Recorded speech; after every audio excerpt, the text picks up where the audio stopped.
Doctors take Field of Greens for their own health. Here's Dr. Ryan Green to explain.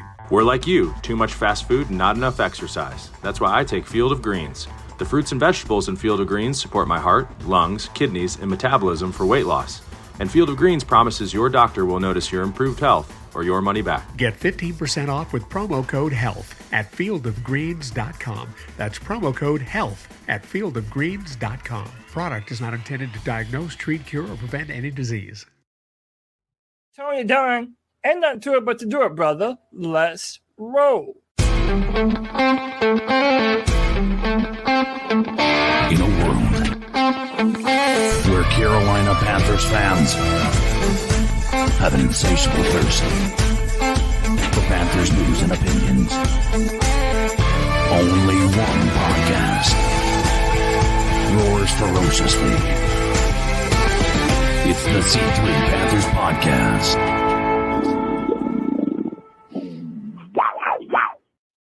I guess it feels like Groundhog's Day up in here as the countdown hit twice. Tony self-producing the show. Cody Lashney is not here tonight. Turns out, you'll find out, he did not want us to tell you. He's at the ballet. Flew there tonight for a reason we'll disclose later. It's the C3 Panthers Podcast, brought to you by CarolinaCatChronicles.com, where every Tuesday night we chop up the latest Panthers news and opinions from the fan perspective. My name's Tony Dunn. Tonight's show is a fun one. I see a red jersey, and I want it painted black. Wait, maybe I should do that better. I see a red jersey, and I want it painted black. Oh, we're not. This is not the Rolling Stones. The Carolina Panthers have changed their practice jersey when it comes to the quarterback position. I wonder if it'll stick when they start hitting. But right now, they painted it black like the Rolling Stones wanted to paint that door. We'll be talking about that. We'll be talking about what the heck Steve Smith was saying. Holy cow. Man, what could he have been saying? We've got rumors. We've got Brian Burns potentially dating Taylor Swift. I'm not investigating it. I just want to believe it's true. I don't care if it's not, and I don't care if I'm spreading disinformation. We'll be talking about Bashard Breeland. Remember him?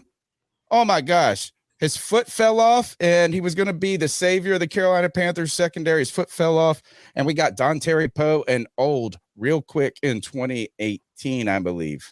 I think they'll go that far back. And we're going to be looking into holes. Your holes on this roster. The number's 252-228-5098. We want to get your take on the Carolina Panthers. Tell us what you want to talk about it. It's the people's voice. And guess who else we're here? The people got to speak. CK, man, they love to hear you speak. Listen, it's been a long week of absolutely nothing happening for the Carolina Panthers, but happy to be here talking about it with you guys. And Tony, I'll tell you what, there's so many things that could have been taken as like different things that you just said there. Oh, no, what did I say? Let's look into some. We're looking the holes. Yeah, we're gonna look into the holes. And it was really, it just wasn't. This was a very interesting start to the podcast tonight. Hey, So, I'm missing my here, wheelman. I'm missing my wheelman, and I feel lonely. It makes it so much easier for me to just get my chi together, have Cody push the live button, and come in. But hey, nobody's perfect. I'm certainly not perfect, but the C3 Panthers podcast is perfect on Tuesday night. CK, hope the baby is well. Baby's good, man. Baby is good. We can't complain. She's not sleeping fantastic, but we're gonna get through it. You will. Greg, the bat daddy, the stat daddy, the man of many talents, the man of many hobbies. He's the only guy that makes me go, man, I'm glad I didn't do that extra hobby because I take up one too many things. Greg takes up like 12 too many things. Yeah. Well, my problem is like you can always, if you find the skill to do it, save money and have a better time creating things yourself, no matter what you're doing as far as building, as far as homework around your house, constructing stuff with a 3D printer. And once you learn how to do that, things become so much cheaper and you can have so many better things. And I'm kind of like that. I love to learn how to do something. And then I kind of get bored. I'm like, okay, I got this skill. Let's go do something else. But yeah, you're right. It's a great hobby. I've gotten past the hammer. last week. So I'm I really, know. really Now you're some making progress. what, lightsaber stands or something? Gloves? No, I'm in the Those like wristband cuff. gauntlets, arm gauntlets. Yeah, I'm in the process of making a It can custom be Mandalorian Xena. costume. Wasn't it Xena, Warrior Princess, that had Oh those? man, so many of them have me. Yeah, Xena did, I think. So, but yeah, it's fun. I'm having a good time with that. I moved the printer into the other room so the wife doesn't have to kill me now for being beside her all the time because it runs all the time. Oh man, you do that? Oh gosh, yeah. My wife would murder me if I used to do this podcast like in the bedroom, or you would set. I would hang. This is actually, if you go back and look at some of the old shit, I used to I just tacked a Carolina Panthers blanket on the wall behind me, and I would carry my all-in-one computer into the room and set it up temporarily for the night because we had kids in a very small house, and you got to try to find the one little nook that was quiet. But hey, I'm the same way, except for Greg, is that you learn this is time is expensive, and you probably spent like 9 million hours. Yeah, it's definitely. I find in my older age that everything I'm doing is time. Like I'm playing games like No Man's Sky, and like I'm playing mobile games that are like real time games. I'm doing these things that take 4 days to print. Like everything I do is like time consuming, but you don't have to pay attention the whole time. It's just it's going to take this long to do it, so you've got to wait. CK, as a gamer, as someone who does love video games, I mean, you're a true game lover. Is it changed at all? For like, the one thing that is different for me is like I could play a video game for 4 hours when I was 11. And now if I play for like 30 minutes, I'm like, shit, should have been working on the podcast. Should have, like, the time to play and even learn the game sounds like, it's like the idea of like, is by the 45 minutes it takes me to learn the game feel of it, I'm like, man, I'm so tired of this shit. I gotta go.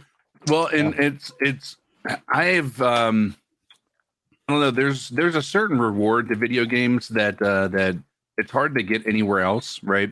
Like the idea of doing the podcast and working on that certainly is going to have a reward basis to it, but it usually isn't going to be as immediate or impactful, like an immediate or as big of an impact as like, spending an hour on a video game, because typically you're making some progress in that video game and in real life things like creating a podcast and trying to grow that. That's going to take time, and there is no shortcutting that. So no dopamine hit on that one. Right. All right. Cody Lashney is not here tonight, so we got to do the best to honor him as he's at the ballet. Cody Lashney, he's the man of the people. Actually, I won't say that. He is the people's champ. No. Yeah. He has a damn army behind him. Right. And he loves to shout out Carolina Panther fans. So I'm going to go ahead and give them their due. Everybody loves to hear it. Stephen Veach, the Cardiac Cat 13, Lawrence Trevette, C3, D's Ill Skills brand ambassador, Anthony Piccarello, Keep Poundin', Justin D. Young, Rockhead 81, My Bastard Son, White Chocolate Espresso, Tim Estes Supreme, Lita, Panther Pickle, the old angry man on the podcast. Panther Pickle reminds me of this old man once that told me, he said, I was wrong once. I said, what? You were only wrong once? He said, yeah, for thinking I was wrong. Panther Pickle in the house. Man, welcome you guys. Matt, M, J, F, Civic, X704. Keep pounding. Thank you guys for being a part of the C3 Panthers podcast. The number's 252-228-5098. Smash the thumbs up button. Be a part of the show. Let's go ahead and get into tonight's episode. I see a red jersey and I want it painted black. The Carolina Panthers have announced, or I guess they're in OTAs, and it looks like they have switched the quarterback jersey. Oh my gosh, my voice broke. Quarterback jersey to black. So this is the non-hit jersey, but don't worry, they're not hitting at all. It looks and is in line with the color scheme. This is where we're at in the preseason. This is where we're at in the football season. We start the show with saying this is Bryce Young's wearing a black jersey. CK, was it controversial? I kind of wanted to name the show. Hold on, how was I going to write it? Panthers make black quarterback jersey? Like, so I was gonna, because people aren't gonna read the whole thing. So you say if you just said black quarterback jersey, Right.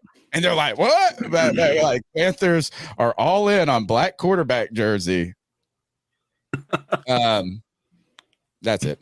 That was the joke. I mean, it seemed I don't see a point. Like, I don't understand the reasoning behind it. They say that it goes. Is it because it goes better with the color team? Because it doesn't look better. It definitely looks better. I'll agree with that. The red jersey is meant, Greg, to say "Don't hit me." Yeah, it's meant to be easily identified. It's supposed to contrast. Nobody's got pads on, so right. Yeah. No one's getting hit. Period. True. So what they're saying is why are we making these three guys look like dorks over here? Screw the Falcons in the red. Let's get them in black and make these black quarterbacks cool. Right. Yeah, I think quarterback jersey. I think at this point, it's just a matter of we can't be making Bryce Young look like he's an Atlanta Falcon. So you think black? Oh well, black is slimming, isn't it? CK. Black is slimming. Maybe white and make them look bigger. Well, maybe they also the other part of this could be, and this is just me blowing smoke. We saw how the internet reacted to seeing Bryce Young with those linemen, but now it'll be a lot harder to spot him if he's not got a different jersey than everybody else. Now, I don't know if that's the case. It looks like there's some blue behind him, so don't know if that's accurate or not, but that could be the case here. Do you think they were tired of the elf on the shelf jokes? I think people that aren't Bryce Young are irritated by it. I think Bryce Young has gotten it so long that it's just irrelevant to him. Look at Panther Pickle. He's so crazy. Man, that's crazy. He's a crazy old man. My mom. Shut up. This is my dad. This is me. And my life is crazy. Yeah, so I guess that's pretty cool to talk about. Tell us if that matters. I'm interested to see if they do this in training camp. I don't think when they start putting pads on that they'll do this. I think they'll put them back in red, like, no questions. Like 1,000%. Unless you made everybody else in blue and white, but you don't want to put nobody in black in Spartanburg. That's going to be hot there. Oh, also, if anybody knows Muscles Marinara's I can't remember his name of his sub shop. Yeah, we need to know his sandwich shop because I got some cool ideas. I want to give him some free advertisement on our Spartanburg prep as we continue to prep for that time. I've got some ideas of how we can use him as free advertisement then to court paid advertisement later. So anybody, you guys, the Army, go ahead and find out what that sub shop name is. I wanted to bring this up real quick, and we're not going to do it right now. This is for later in the show. Okay. But the number's 252-228-5098. I stole this picture. I'm sure somebody's going to be like, where's the attribution? I think it was Mike K or somebody like this. But I'm not using it to report, so I'm straight thieving this. But I'm thieving this for my own reasons. I want us to tell the story that Steve Smith is telling these guys right now. Kind of the wrong answers tweet you see on the internet is like when they put the picture up and they're like wrong answers only. But we can't say wrong answers only because they're all wrong. We don't know what the answer is. So we want to call in to the show at 252-228-5098 and tell us what Steve Smith was telling the guys at this moment. Matt Corral cracked up in the background. Was he saying, did you hear that Brian Burns could be dating Taylor Swift? I saw this tweet today. It says now, and I did not track anything after this because I was like, this is exactly what I needed today. I text my son. My son does not care about anything that I care about. Nothing. Like, it's like, so he is the least interested in the Carolina Panthers that you could be interested in. He doesn't even love my ECU Pirates. They're his second favorite team. He likes the Georgia Bulldogs like his grandparents do. But he loves some Taylor Swift. I sent him a message and I said, how's it feel to have your girlfriend stolen by Brian Burns? And then I didn't, and he actually talked to me today about it. And then he thought I was dumb. He also thought, Dad, this is the stupidest shit you've ever talked to me about. Obi, the Panthers fan in Texas, says NFL All-Star, unnamed, but puts a picture of Brian Burns up, and newly single Grammy Award winner Taylor Swift are now reportedly dating. Was Steve Smith saying, holy shit, did you hear that Brian Burns is dating Taylor Swift? Could he have been saying that? Or was he saying, holy shit, did you hear that you could fast for 40 days on just water? Today, I learned that Russell Okung, who we know has been shedding weight like crazy, he's on this crazy spiritual journey at this point. Not crazy, I shouldn't say crazy. He's on a spiritual journey. This mug went on a 40-day fast of water only. Wow. I didn't know you could survive 40 days without eating. I mean, I know you can do it with just liquids. I know you can do a beer fast because beer has stuff in it. He only had water. I've never heard of water. Days. That's crazy. He's still alive. Somebody said today. All right, so I said that in the creator chat, CK. Yeah. I said, I didn't know you could live this long. Yeah. And the guy goes, oh yeah, my dad did this like 2 or 3 times growing up. I was like, what the fuck? How in the world is this the one place I go, oh, this? He's like, yeah, my dad did this. I know the circumstances are different, but when I see Naked and Afraid or like Alone, and I see what these guys look like after like 20 days True. eating something, not even like eating slugs. Right. They're eating stuff. Like they're not even not eating. They're actually eating things, but they're also putting a lot of like burning a lot of calories, trying to build stuff and go out there. So that's a little bit different, but that part of me, that's the first thing I jump to is I see how much how much weight these people lose, not eating barely anything, but not just, still eating something to survive. And I cannot fathom it. Like he looks like he's still got loss. This was not weight loss journey though, CK. When you do something like this, it's like Bodhisattva. Is you're like trying to be like Patrick Swayze in Point Break or. But here's my concern, right? I'm not saying concern. I'm not saying he's lying, but the what we see on the right looks like he's still got plenty of muscle mass, right? 40 days of not eat or 60 days or however long it was, 40 days of not eating would have eaten a lot of your muscle mass as well. It feels like this picture is not after the fast. This was actually just after his weight loss journey before the fast. Right. So I'd be interested to see what he looked like after, because it's no shot in the world that he's going to have any type of muscle mass after what that. We can do is there is a tweet out there. Let me find it. Well, of him talking about this. Buddha, Siddhartha Gautama, the real Buddha, in his journey, right? So he leaves the palace and then he goes and sees suffering. He sees the sick person, the old person, and the dead person. And he leaves his princely life and goes, and he becomes an ascetic originally before what he then develops is Buddhism, which is the middle way, which is about balance. But he learned, in sense, what he kind of learned the middle way, or nirvana, achieved it, was by having the most in riches and then having nothing, because he went on this journey where he denied himself, like he drank his own pee. At one point he lived on one single grain of rice a day and stood for hours on one foot and slept on a bed of nails and meditated intensely. And then he realized, wait, that's overkill. Like I went too far on this. You're a little bit. Overkill. Just a little bit. Then he finds the middle path. But this is like, when you do this, you're not trying to lose weight. You're on a psychological test quest. So, So that's pretty wild. I mean, again, Steve Smith is like, imagine jeez. That's how I looked today when I was like 40 days with no food. I thought you could go 3 days with no water and like 2 weeks without any food. Did not realize. Yeah. Do you think Brian Burns is dating Taylor Swift? I have no idea.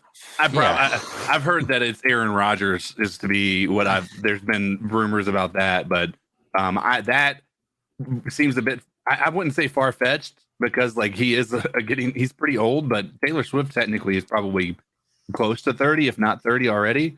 So it's possible that it could be Brian Burns. But same. Oh yeah, man.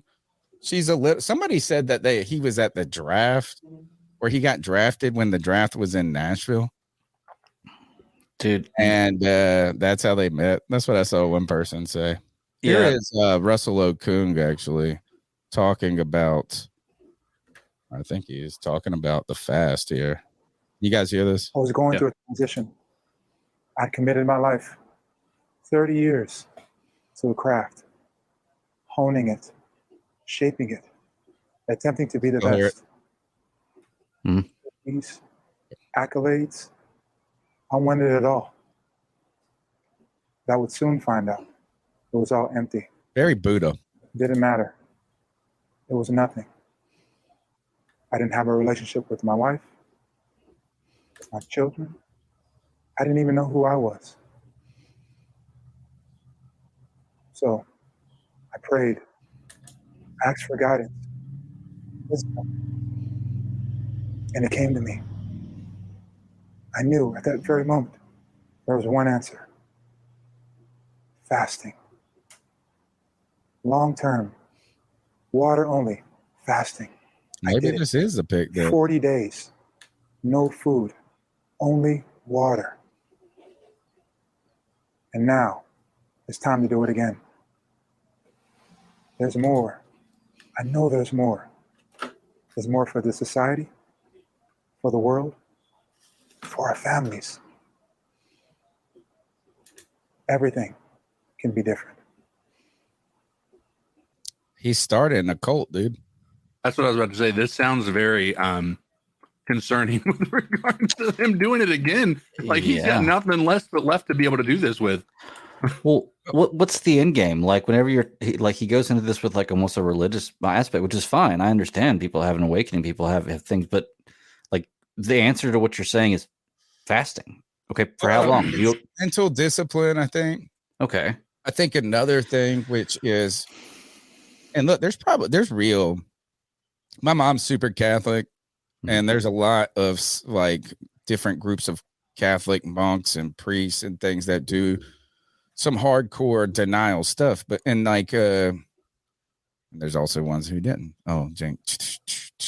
The idea though is that like going without takes like a mental and psychological and spiritual commitment. Mm-hmm. And then it comes, then you, in that process too, you learn how blessed you are, right? Like that's when you start to appreciate food. Like, you know what I'm saying? Is like when you eat at a buffet and it becomes gluttonous America at Golden Corral, you don't like you're not in tune with what sustenance is, what the purpose of food and life, and you're undisciplined. And man, you know, is that discipline does bring you, I mean, all of the super spiritual people, whether it was Jesus, Muhammad, Buddha, and who's the last one? Confucius, maybe I'm looking for, who was more of a philosopher. They were all interested in behavior. Right. They weren't really telling you what to believe. They told you what to do. And a lot of it was not about excess, right? And the American capital, you know, I mean, it sounds hippie, but I tell you this, I got a plan, guys. I got a plan. Russell Okung, we got to first join him in his cult. And we got to pump it up right around the time that Aaron Rodgers comes and does these joint practices, plant the seed for Aaron Rodgers. And then around the time, don't we play the Jets in like week 14, 15? No, I don't think we play the Jets. Other than preseason. In preseason we do, but I don't think we have a, because I mean, we don't play the AFC East. No, we don't play Buffalo. We play Miami. Yeah, I think Miami might be just one of the random. Play the Jets. I know somebody pull up the schedule and look for that. Okay. Well, I was going to say if we got him on the schedule, then we could, around that time, somehow get Aaron Rodgers to go on his spiritual quest of fasting. I And don't think he'd be able to do that mid-season, though. Have no energy for the game with the Carolina Panthers. I see what you're trying to do. We need to sabotage him. We want to get him first. We already got him trying to go and party and live the college life at Wofford, which for some reason I don't feel like Wofford is a college party town. I mean, it's Spartanburg, but college, should I say? Right. It doesn't look like we play the Jets this year. Okay. Never mind. Preseason. All right. The Lions are the one that we played twice, which I thought was odd. I don't remember the last time I saw us play the Lions in preseason or anybody in preseason and in the regular season. So that's going to be an interesting thing we can maybe have a conversation about. You know, the thing that irritates me is, you know, we all, and I guess I'm a low hanging fruit joke guy on the internet too. I'll go after the easy joke. But one of the things that people love to say is anytime Okung is doing anything, they're like, all that money he lost with Bitcoin. And like, so the first thing I saw was somebody say, oh, he's fasting because of all that money he lost in Bitcoin. He took his 1 year salary with the Carolina Panthers, $13 million, and he got paid in Bitcoin at the time. The Bitcoin then ran to $64,000 at one point. He might have sold it then. Could have. Yeah. Could have taken some off the table. But I calculated this at the time. I think I read a story on it for CarolinaCatChronicles.com. And that was that Okung bought it. He got paid when it was worth $24,000 a Bitcoin. So people want to talk about Bitcoin tanking. He's technically still up, even if he just left it in there. I said 25 right now. There's no way at 64K he didn't take some off the table. You know, he was that year, it ran that year that he got paid. Like it went kind of nutso. Right. And he was the highest paid player in the NFL. No. If you counted what Bitcoin was worth. I saw somebody today, we were talking in the creator chat, CK, they said Dogecoin got to 70 cents. Yeah. Hurt you, Greg? It did, man. Dogecoin was actually the first crypto that I got into, and I bought it when it was just the tiniest little amount, and I had like 30,000 shares, right? And I just got tired of holding it. Yeah, it was so cheap. Just got tired of holding it, and I sold it 2 days before it exploded. Before Elon Musk flipped the market. Yeah, 2 days before it exploded. Well, it's crushed. It's crushed now. I got up there. It's at 6 cents or something. It's crushed now. But I would have sold then easily, you know. How did CK? How did Elon Musk get away with that shit? I mean, it's no. I don't think he doesn't do anything. Yeah, I mean, how's it any different than anybody else doing that? You know, I don't think it's not regulated. I guess. I mean, he came out and said, "Hey, Tesla's gonna take this shit." I mean, they might have. I mean, they did end up in doing that. It's not as though anything changed there. It'd be more concerning if he owned Dogecoin and he was doing this. He did. But no, what I mean by that is owned the actual entirety of the right. He was like he might have invested in it, but that, you know, it's no different. Quite honestly, it's no different than what Trump did, and we don't know that he actually invested in anything, but odds are, you know, he would tweet and you would see markets crash, and then the next day he would tweet again and it would come right back up. And it was just like, there's no way somebody's not taking advantage of it. We've seen the politicians do it for years. So no, I don't think Elon Musk did anything wrong. Yeah, I agree. I heard that I heard David Tepper was buying the C3 Panthers podcast. Go ahead and get in on the ground level of that by smashing the thumbs up button, hitting the subscribe, hit that little bell notification, call in at 252-228-5098. Can even consider being a C3 super fan. Small support goes a long way of the show. $1.99 a month through YouTube gets us about 60% of that. Don't worry. So you're really giving YouTube 40 cents or so or more than that, but you can find some ways to donate in the show notes. But the way that you can continue to support the show is with your time, with your energy, with your brains and your interest. Share it with a friend. I saw this, guys, 2023 NFL All Breakout Team defense, Bucky Brooks, scout. I like Bucky Brooks a lot. He's one of these analysts, played at UNC Chapel Hill. And so he played in the league too.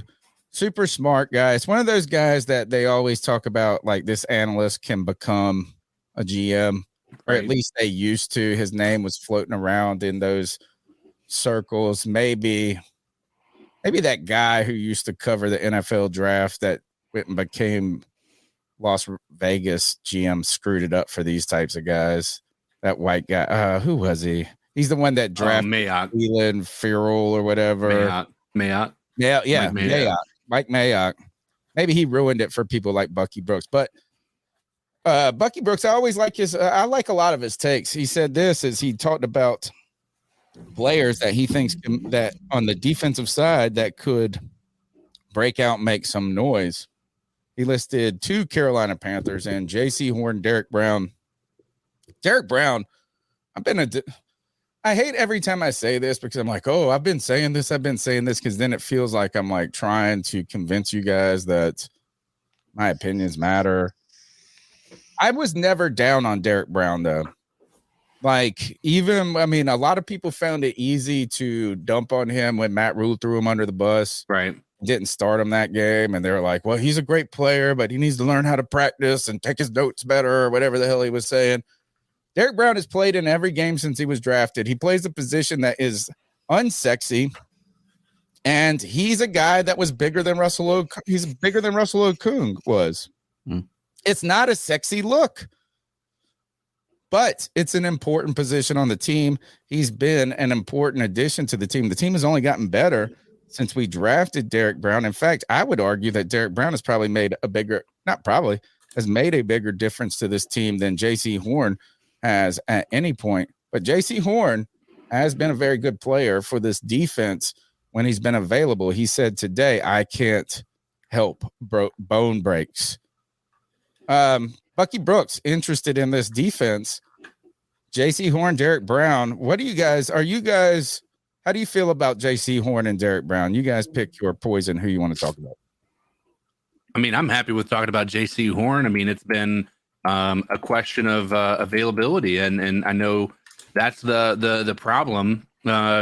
He played just 3 or 4 games his rookie season, and then he was. It wasn't even that he got hurt multiple times last year as well. So I mean, that injury plague aspect to his career is a real conversation that we have. Bad luck. I mean, it might be bad luck, but I mean, how many players have that same bad luck, and we call them injury prone too? He got his injury in that Houston game. Do you remember on that turf non-contact? There was a couple of people that got hurt in that game. Right. That was the game I really think that I think we won that game. Actually, we started 3-0 with Sam Darnold, and then we lost on the road next to Dallas. Oh, I remember I took so much heat on the podcast because I came out and said we didn't deserve to win the game. We didn't play well, and somehow we pulled it out at the end, and people were mad. And I was like, this is suspect. And then we went and got blown out in Dallas. But he had that foot break. But then last year, CK, he got a friendly fire injury or something. There were a couple, but get this guy some milk. It was his wrist, I think, this time, wasn't it? Yeah. I mean, I know that it stinks because like this shit is half happenstance. Right. You know, it's like you can get in a car accident and be a good driver. Right. Mm-hmm. You know, I mean, it's like and that's what I think he's saying. And I don't know how to say someone is injury prone truly a fair term. Is it loaded? It's never fair. Right. I don't think it's ever fair. I think if somebody might just have really bad luck, and that it by itself is not a fair situation.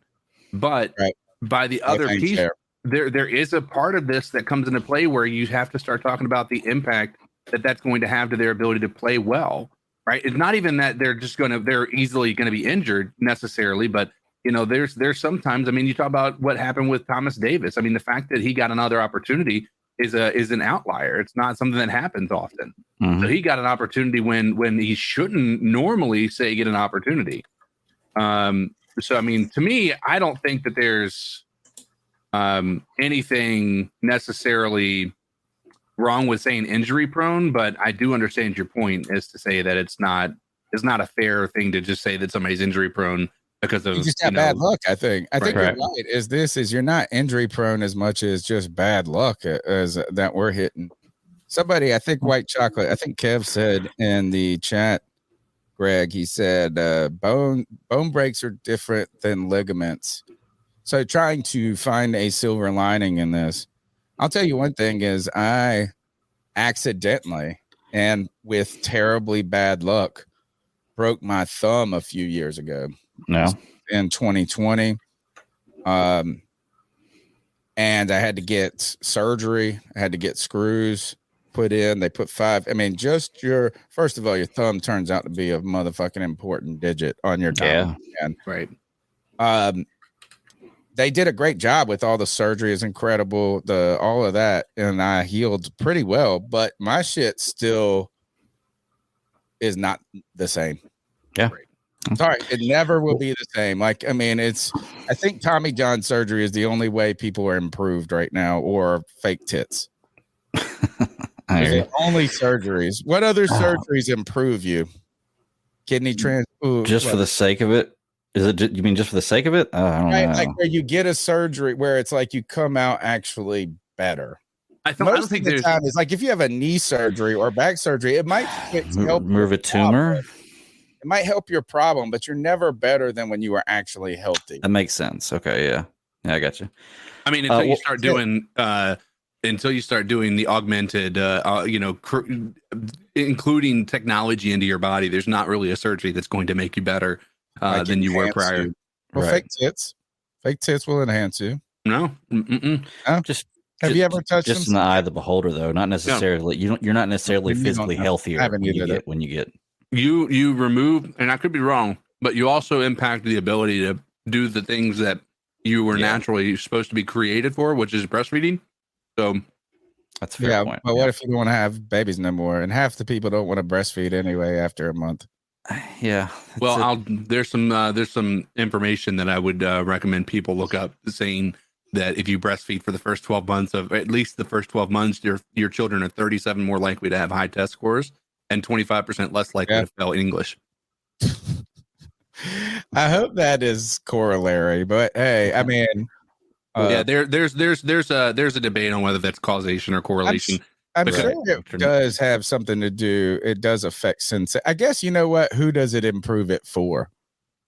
Right? It might improve it for the partner, not the person, the sensation. Who knows? I've never even touched one. I don't know. I've never touched fake food. I do. It's on my bucket list. Somebody put in here, why did we get our tonsils taken out back in the day? I actually, you know what? I found, thank you for helping me with my own logic. I had sinus surgery, like for chronic sinusitis when I got health insurance. Like when I got a job and got health insurance, I finally started like go to the dentist and fucking take preventative care shit. And I got my shit roto-rootered. It helped my life. It did. Yeah. It improved the quality of my life. I was like, wait a second, I'm supposed to be able to breathe like this? Never knew that. 29 years into my life, 30 years into my life, didn't know that y'all smelled like shit. Just kidding. Wait, y'all we talked about Jaycee Horn with this, but I do want to talk about Derrick Brown too, because while I think Jaycee Horn, I agree, is poised for a breakout as long as he doesn't get injured, Derrick Brown is looking good. Like I'm looking at his stats. Dudes hasn't missed a game. I told you. He started every game except for one since he's played. He's gone up in combo sacks, solo tackles, assists, tackles for losses, quarterback hits. Every season he goes up and increases interceptions, every single stat. Yeah. I think this might be a breakout year for him. I don't know why people have been hard on him, to be honest. Like, it's not flashy. It's because he's a tackle. I mean, here's the thing: is people that are hard on him and CK are supposed to know football. Half the time, these people are the guys that supposedly know all this shit, and they're like, well, the problem is that they see defensive tackle and they look across the board and they look at defensive tackles and then they start to compare. Well, the problem is you can't compare Derrick Brown to Aaron Donald. I'm sorry, Right. you cannot do that. Right. There are two different people, two different complete playing styles. Aaron Donald is not going to be positions too. Honestly, right. Kind of. But Aaron- look at how dominant Aaron Donald can be if you can have a guy that's good at that position. Sorry to interrupt you. Go ahead, CK. No, I agree. I think that there's so many things that go into this. I think Brown, the fact that he got his 5th-year option picked up should speak volumes to the fact that Chase Young didn't get his 5th-year option picked up. Like, let's be real about some things. Derrick Brown is a dog, and he deserves to have the contract. Hopefully, that's going to be negotiated here soon. It's not the sexy of the two positions. When we say the interior tackles, you got usually they like to put a big boy like the star. Right. Mm-hmm. But here's some trivia for you. Who posted more sacks than any other interior lineman in Panthers history? 32 and a half. So it would be it's a D tackle, a disruptive sack monster. Anybody? Bueller? Defensive tackle, more like Aaron Donald, less like in fact, here's your hint. Less like Star, more like not Star. Who's the other guy that drafted with him? K1 Short. Yeah. Short, yeah. K1. I want to get him on the podcast. Sideshow Rob had a good guess, Chris Jenkins. You know what? He was arguably the best defensive tackle in Panther history. Not the problem. He went on and had a very, very good career too with the Jets. So if he would have continued to play, K1 was great, but his moment was shorter than I wanted it to be. Is like really balled out from 13, 14, 15, right. and was pretty good in the 16. But after 2016, disappear. Well, I think that speaks to the exact thing we're talking about. Is that the reason that Derrick Brown doesn't look like he's doing anything better is because he's not had that running guy, the guy to run beside him that's going to be able to take the attention off of him on the interior. I think that clearly he didn't have his star Latu. Well, he didn't have his K1 Short actually. He didn't have his K1 Short. He didn't have he's had nobody at tackle. I mean, name I'm sure you can name the tackles, but I mean, tell me tell me who would be a starter on any other team on our that started, at tackle beside him. Nobody would be a starter. Can you name one? I got one in my head, and he's just a fan favorite rather than good. Morgan Fox? No, I think he plays more D. I think he can play both. I would call him a defensive end. Okay. The McCall guy. McCall. He's big. He kind of looks like he reminds me of Vince Wilfork a little bit. Yeah. But yeah, I agree. I think that's more just fan favorite than really producing at a high level. Yeah, because we've had guys we always have been trying to find this 6th round dude or 4th. We've never really invested that.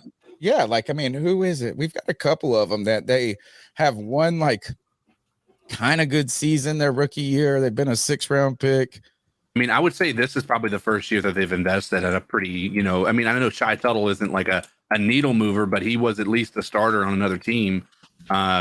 Morgan Fox, I think, was technically a tackle, though, in our defense. I could be wrong. I feel like I remember him being a tackle. Who was it that they got last year? He's still on the team, I think, right? There's a tackle. Every year we get a rookie that's in the 6. We got one from Baylor, one time. Matt Ioannidis, that's the other one. Yeah, that I was thinking about from last year. That's still more. I feel like both of those kind of are they might be able to play some tackle, right? But are more kind of defensive tackle. Hold on. There's a couple of guys. Help me out. They are 6th round picks. Like we used to have. Hold on, I'll get you right here. Purple, hold on. Nose tackle. No, do we not have them anymore? Who is it? Help me out. 6th round. 2023 wasn't a good year for the Carolina Panthers, but I'm trying to make 2024 a better one for myself. Get started on your resolutions with Factor so you're ready for the new year. Factor's ready-to-eat meal delivery takes the stress out of meal planning and sets you up for success in the new year. Skip the grocery stores, prep work, and cooking fatigue. Instead, get chef-crafted, dietitian-approved meals delivered right to your door. With over 35 meals to choose from per week, including keto options, Calorie Smart, Vegan plus Veggie, and more, plus over 55 weekly add-ons, you'll have a ton of nutritious and flavorful options to kickstart your resolutions. Skip that overpriced takeout trap. Factor is cheaper and way more delicious than takeout. Get chef-crafted, restaurant-quality meals delivered right to your door, and they're ready to heat and eat in just 2 minutes, which means more time for you. Head to factormeals.com/C350 and use the promo code C350 to get 50% off. That's code C350 at factormeals.com/C350 to get 50% off. Doctors take Field of Greens for their own health. Here's Dr. Ryan Green to explain. We're like you, too much fast food and not enough exercise. That's why I take Field of Greens. The fruits and vegetables in Field of Greens support my heart, lungs, kidneys, and metabolism for weight loss. And Field of Greens promises your doctor will notice your improved health or your money back. Get 15% off with promo code HEALTH at fieldofgreens.com. That's promo code HEALTH at fieldofgreens.com. Product is not intended to diagnose, treat, cure, or prevent any disease. Pick from Baylor. Right now, our nose tackles are Shy Tuttle, Marquand McCall, Joe Penasini. Don't know him. Bravion Roy. That's who it is. Yep. Bravion Roy was kind of somebody that, I mean, and then this is the guy that I hate. I mean, I liked him, but we always try to find these discount players there. Yeah, they just haven't worked out yet. And the other part of this is we might be able to attest that to the fact that even though Phil Snow, on paper looked like he was running a really good defense, still was running such a it was so volatile. There was no consistency on our defense. One week we would be run stuffing and doing an incredible job there, and then the next week we'd let them set franchise records on us running the ball. It felt fugazi at times. Yeah, so I mean, I think it felt like a blind, what is it, a blind clock or no, blind horse finds water is sometimes or something like that. All the pieces are there. Yeah. Yeah. Hey, can I ask real quick, Coney? Because that actually brings up a good question for me with the comment you just made a moment ago about like a player that you're just how did you put it? A throwaway pick, like you don't expect to have a starter whenever you like. At what positions on the field do you feel like you could just waste on a guy you don't ever expect to start? Like, are there certain ones you can't do that with? Kind of ones. No, I think you try to find some big fat boys. I think they're good ones to do. Okay. Like guards are good. I mean, like if you're looking for a diamond in the rough, back end, like you can't get super skill. It's really hard, I think, to nail the super skill positions, like like a corner or a wide receiver. You can get a backup quarterback late. Yeah. Well, might be able to get a running back in 4th, 5th, or 6th. But that's where I don't like having a ton of picks. Is having 3 5th-round picks even good?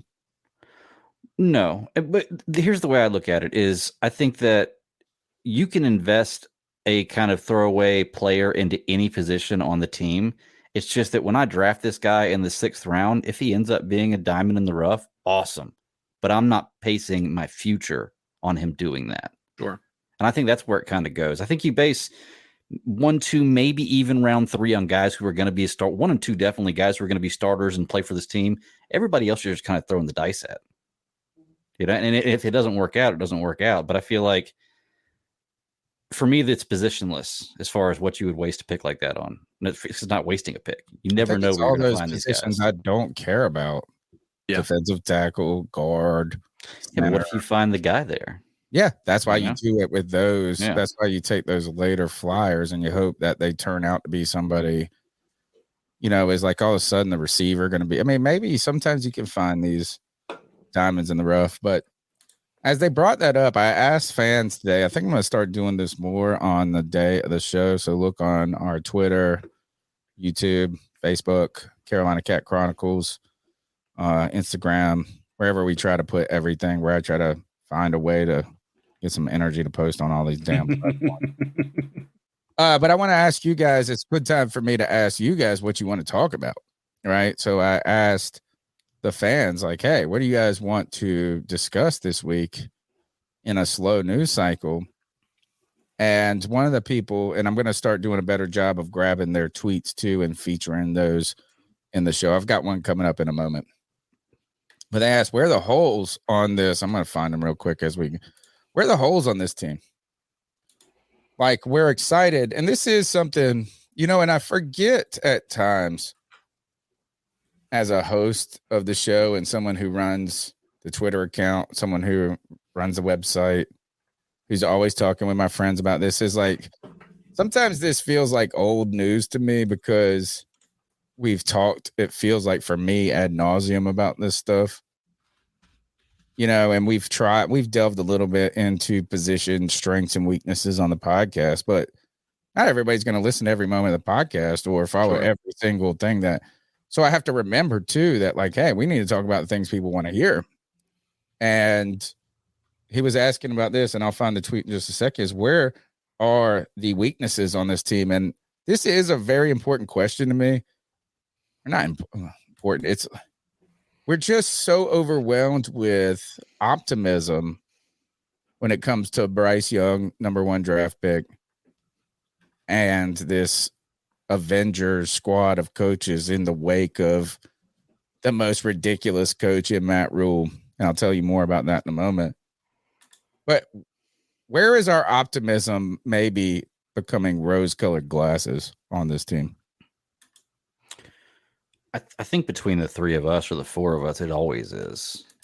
I mean, maybe if not for me, I'm kind of a position group do you think? Where are the weaknesses on this squad where the optimism is overriding us, where we actually may not be as strong as we think? I think or not thinking about what we should be thinking. I would tell you that it is probably at the linebacker position. We still really haven't invested anything in the linebacker position outside of a few late round picks. We have Shaq Thompson, but and Frankie Louvu. What I don't know how I feel about Frankie Louvu outside of his pass rushing and run stopping ability. I don't know how I feel about him in coverage, but he's great close to the line. But I maybe I should clarify. Middle linebacker is something we've neglected since we've lost Luke. Yep. I agree. That's exactly what I was going to say. Is for me, linebacker is probably the biggest position or the hole that I can see right now. And Tony, if you're going to put it the way you'd put it, where there's a class that I think we've addressed, but may still need some work because it could be bad. Wide receiver, like it could be a big miss. I think that we might have a good thing going there, but it could be a big miss. Sure. Let me give credit to where credit is due. This tweet, the question was raised by a member of the C3 Army. What I love about that, I love to see the C3 family and Army grow. All you got to do is drop C3 in your bio on Twitter, or as some people have even done, put into their name on Twitter. This is C3 Mossy Man 789 News. You can find him at Mossy Man 789 News. He said this: how about the Panthers defense and the holes missing to make it a complete defense? Also, what the Panthers still need in free agency. God bless you, Tony, and yours. Keep pounding. He understands this show rolls on no matter what the news cycle is. And you guys bring up defense. One of the things that we're trying to figure out here, though, guys, as we talk linebacker, and you tried to, or not tried to, as you clarified, CK, linebacker means something different now in this 3-4 defense than we're accustomed to talking about. So we think of edge rushers and defensive fronts and this and that. And now Brian Burns is a linebacker. He's an outside linebacker. And Frankie Louvu is a linebacker. Today, I think, or yesterday, Shaq Thompson talked about why he chose Carolina and stayed there. We'll talk a little bit about that. But we've been wondering, with the Carolina Panthers having this cap space and this really some money and some opportunity to continue to improve their team, and they need to, or at least they've seemed like they are ready to improve at every turn and not be complacent like they were in the past. One of the people that we were interested, or that some people were floating out, in fact, myself, Leonard Floyd, formerly worked with Ejiro Evero with the Rams. He signs a 1-year deal with the Buffalo Bills, who need pass rush. I don't know I thought they were a 4-3 scheme, so I wonder how he's going to fit into that lineup, but he's gone now. Yeah. So who is next? How do you strengthen this team? And when we look at some of the free agents out there, we've talked about Clowney. You've got Justin Houston out there. Hold on. I don't even remember this guy's name. Who is I put on the left? He was hurt a year ago, and he's coming off an injury, and he played with the Jags. But, guys, how do we improve this team? Do the Panthers improve this team? Do they need to make some? Oh, you got Giannis Ngakoue. I mean, he could be a good pickup. Right who's Anthony Quinn, I think. I think if looking at what we have from what they got, the Buffalo Bills were able to sign Leonard Floyd for. I cannot imagine there's a scenario where you couldn't get a 1-year deal for Ngakoue that was going to be more than acceptable. I just don't want to. You know what that number was? $9 million for 1 year.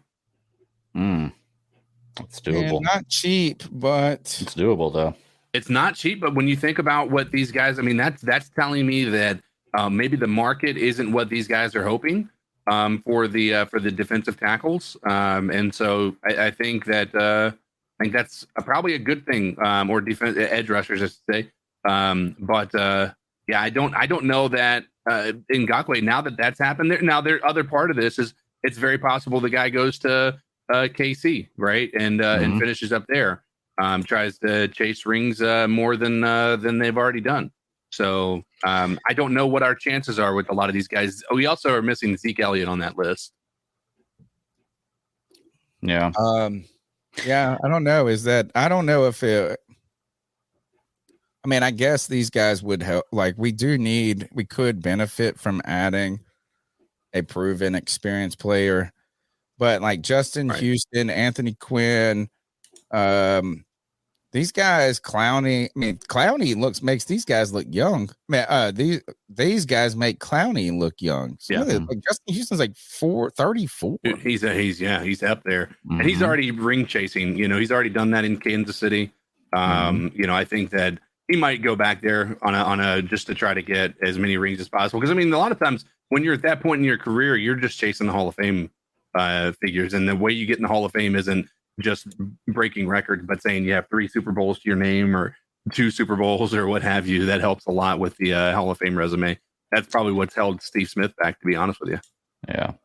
I like the idea, making true money right here. I know other people are saying in the chat too, but Ingram or Clowney sounds good to me. I pay them. Yeah, I think Clowney would be the best for our team at this point. Is a guy who is productive and can do everything. And you're just going to pay him as a mercenary, and he's okay being one. Yeah. Oh, clearly. I forgot it though. Well, I guess free agency isn't the only way. And the Washington Commanders have, I guess they didn't pick up Chase Young's 5th-year option. Number 5 years already. Yeah. Wow. This is his 4th year, but you have to pick up the 5th year before the 4th year. Yeah. So this is his 4th season. That's the crazy year they picked Chase Young over Justin Herbert. Right. I think that's when it went. Yeah. Chase Young, though, is in the final year of his deal with the Commanders. He's the number 2 overall pick. And this tweet says, it's Dove Kleiman, who is an aggregator, which I still like this aggregation right here because he helps me easily find all the damn news. Yeah. He says that, and so I guess he's got somebody sourced in this, or he's referencing somebody else in this story, that the Commanders would be open to potentially trading Chase Young. And I misread this. I thought they were saying for a second round pick, and I was like, oh shit, I don't know. Would he be worth the second round pick? No, you don't think so? They're going to ask somebody might, first, but people are saying. Yeah, I just and that's too expensive. But you got to keep in mind, you're not giving away the round pick. You're either getting a 1-year rental of a guy that you're going to end up having to do a long-term deal with, and pay astronomically. And if you want to talk about injury prone, I mean, dude's not been the most available on the field, so you have to have that conversation as well. He has been. You want to talk about injury prone? I mean, he's basically had a season. I mean, he's almost the same as Jaycee Horn. He did have a great rookie season where he got like 12 sacks or some shit like that. Yeah, but I think that he didn't even deserve the rookie of the year. I think that should have gone to Chin. Chin had a way more impressive resume from a statistic standpoint in that same rookie year. Right. You're right. So are you saying he's injury prone? Because he is similar to Jaycee Horn, and we didn't want to call Jaycee Horn injury prone. Like, you mean like as in the amount of injuries he's had, he's similar? Yeah, I mean, he's missed about the same amount of time. Look, can you pull up his stats for us, or at least how many games he's played? If not, I can do it. But I mean, he's had 2 injury-plagued seasons. This is his 4th season. He got hurt, and is either at the end of his first season or in his second season again, or maybe it was the end or towards the end of his second season. But he didn't come back. Do you remember last year they kept saying he's going to come back? He's going to come back. And they kept. And he didn't do shit. And then they put him out there finally in like week 13. And they were like, nope. And they shelved him. Yeah. Yeah. And that's well, the thing that's interesting is that they didn't pick it up and pick up his 5th-year option, which is a rarity for a guy that you believe in, because that's like basically a cheap option to bring back a guy. And I won't say cheap because it's still an average of what the top 10 players at the position, but that's still a cheaper option than letting the guy go. So, I mean, if he's the game changer that everybody believes him to be, then I think that would have been absolutely.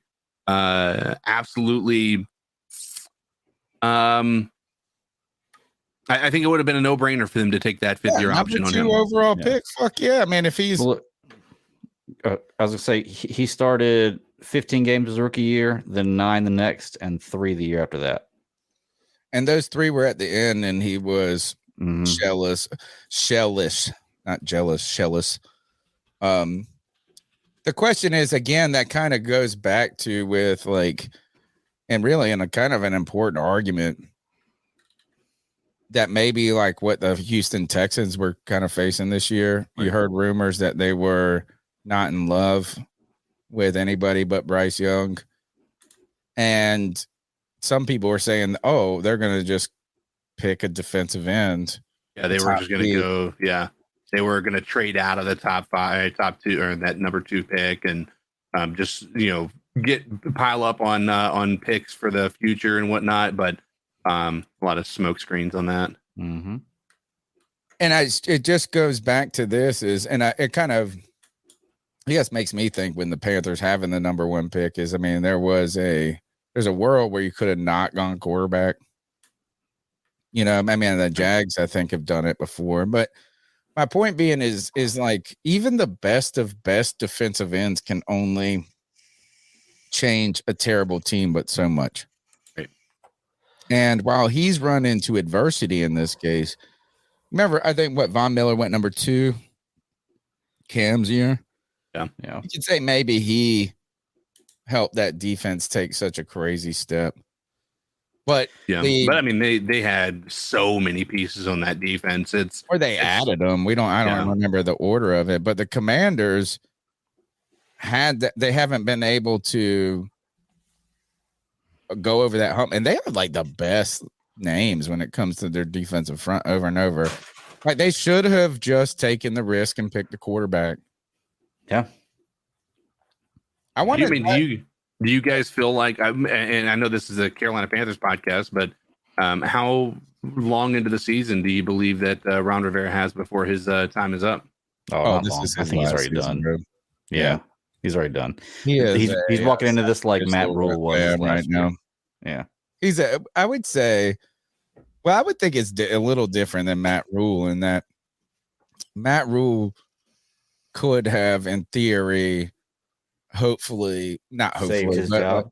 and like Tepper would have, if he would have done shown something, Tepper may have been inclined to say, man, we didn't get it wrong. Let's, but Ron Rivera is in a situation. He's been pulled in there for this reason. Mm-hmm. Ron Rivera was brought into the Commanders, a mess of an organization. Yeah. With a PR scandal, not PR scandal first, it was the name. And so they trot out the minority coach and trying to smooth. I mean, like Ron Rivera was the guy who talked about the team name, was instrumental in picking the Commanders and the this and the that. And we never saw Rob Schneider. And poor Ron Rivera had to do the same shit for Greg Hardy. He had to do the same shit for Jerry Jones. Do you feel like he's not getting a fair shake there? Our owner. Do you feel like he's not going to get a fair shake, that he basically had the same thing happen? I mean, really, think about the luck you have to have as a head coach to go from one organization that changed owner in the middle of your 10 years as head coach to another organization that's changing owner in the middle of your 10 years as head coach. Yeah. Like, that's like basically putting him at a huge disadvantage of the possibility of actually seeding or even having like any potential of getting past 1 year of difficulties with whoever this new owner is. They're going to look at a lot of different things, I think, and make a decision to get rid of him even before there's maybe reason to this year. Yeah. I think he's gone anyway. I can even see him winning a division. Yeah, and being done. To be truly honest with you, they're doing a whole new regime here. Yeah. They've changed the mascot, the owner, everything. The mascot's already been changed, but the ownership is finally going. It's a long process. Yeah, and they're washing everything clean. Yeah, he served his role, guys. Yeah. I'm not saying it's going to be by his merit. He was brought in to do exactly this: is damage control to take over a crazily dysfunctional family or organization and to bring some semblance of order to it. And that was his strength in Carolina too, to be honest, is that it was the just steady of the course. Yeah. He doesn't have the best drive on the golf course, but it's good. You know what I mean? Is that Ron Rivera was not a bad coach. He just wasn't a great coach. Right. And I mean, he's had cancer in this time. He's getting older. And it turns out that we've learned he is somewhat stubborn in his idea of what football, how you win. I mean, and that is, look, they've only picked defensive players since. Yeah. You know what I mean? It's just he feels sort of like a dinosaur at this point. Yeah, he's certainly not evolved. You feel like he's unfortunately for him, there's not really a lifeboat. And the fact that they didn't pull the trigger on another quarterback at a high position in the draft, and that the Panthers were the ones that moved up for the number 1 overall pick, it just tells you, I think, that if I'm a Commanders fan, I'm not excited about Ron Rivera as a head coach. I think it's easy to look at last year. I mean, what was it last year that the NFC East, they all were like kind of crazy good for the entire year, or at least seemingly on the surface look good. And somehow the Commanders still were the worst of the bunch. So I don't know that I'd be excited to be a Commanders fan at this point. Well, or maybe you finally are excited. Because maybe. It's a different, it's like the time is coming. I think this is my prediction. So a lot of people have asked, why did Eric Bieniemy go to the Commanders when it was a sinking ship? And particularly a guy that people have so many questions with. And then why do you go there? And then even if you're good, you're going to get the stink of all of that. I'm almost to the point where I think Eric Bieniemy goes, man, look, what if Ron Rivera's fired in week 10 and I'm named interim coach and somehow I muster together what Steve Wilkes did, but on an offensive level and get some momentum in the end and show off to the world that I'm more than an offensive coordinator, but like a decent interim head coach. But back to the Panthers, should the Carolina Panthers trade for Chase Young? I think it's what the asking price I've heard previous to this was just so astronomical for so much risk. He would definitely help the Carolina Panthers if he was healthy, that type of player. But would he? Yeah, man. Like crazy. Like, I mean, this guy is like Jadeveon Clowney was 7 years ago. The problem is Clowney maybe had one or maybe Clowney's been good. Look up his stat, man. This dude's had like 3 or 4. He's just quiet. He's just never. Chase Young? No, I was saying that Clowney is never been completely as. The problem with Clowney, he was never what he was billed to be coming out of college. Yeah, it was just so high. But do you remember he was hyped when he left high school? Right. He only played, I think, 1 year in college. Let's see. His best year I'm looking at as far as tackles would be his fourth year. Sacks. Best year is his 4th year, 9.5. Then he had 9 the year after that. Yeah, Clowney has gotten. By the way, he had 9 in 2021. Sorry. The Clowney has gotten his Pro Bowls off of his name alone.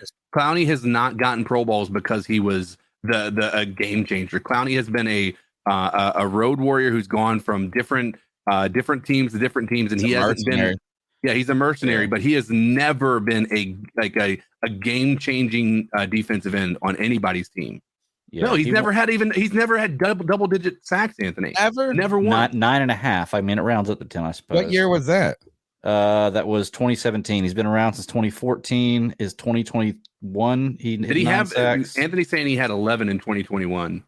No, 2021 he had 9 sacks, 13 tackles for loss, 11 tackles for loss, and 19 quarterback hits. Pro Bowl 3 times, AP2.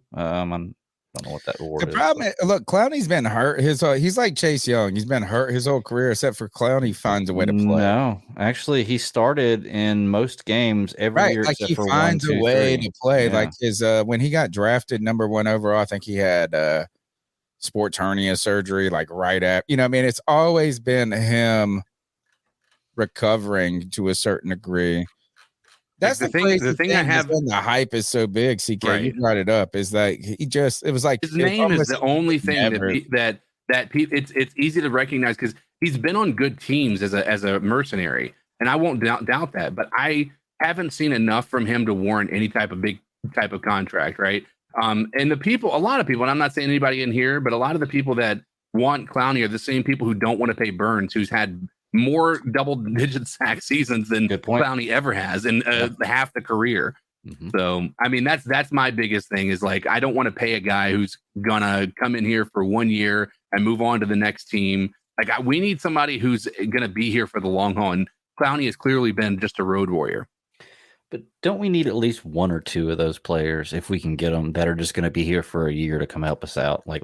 I mean, sure, but when you're rebuilding, I mean, I don't think that's going to be a position that you want to put a 1 year deal on a guy.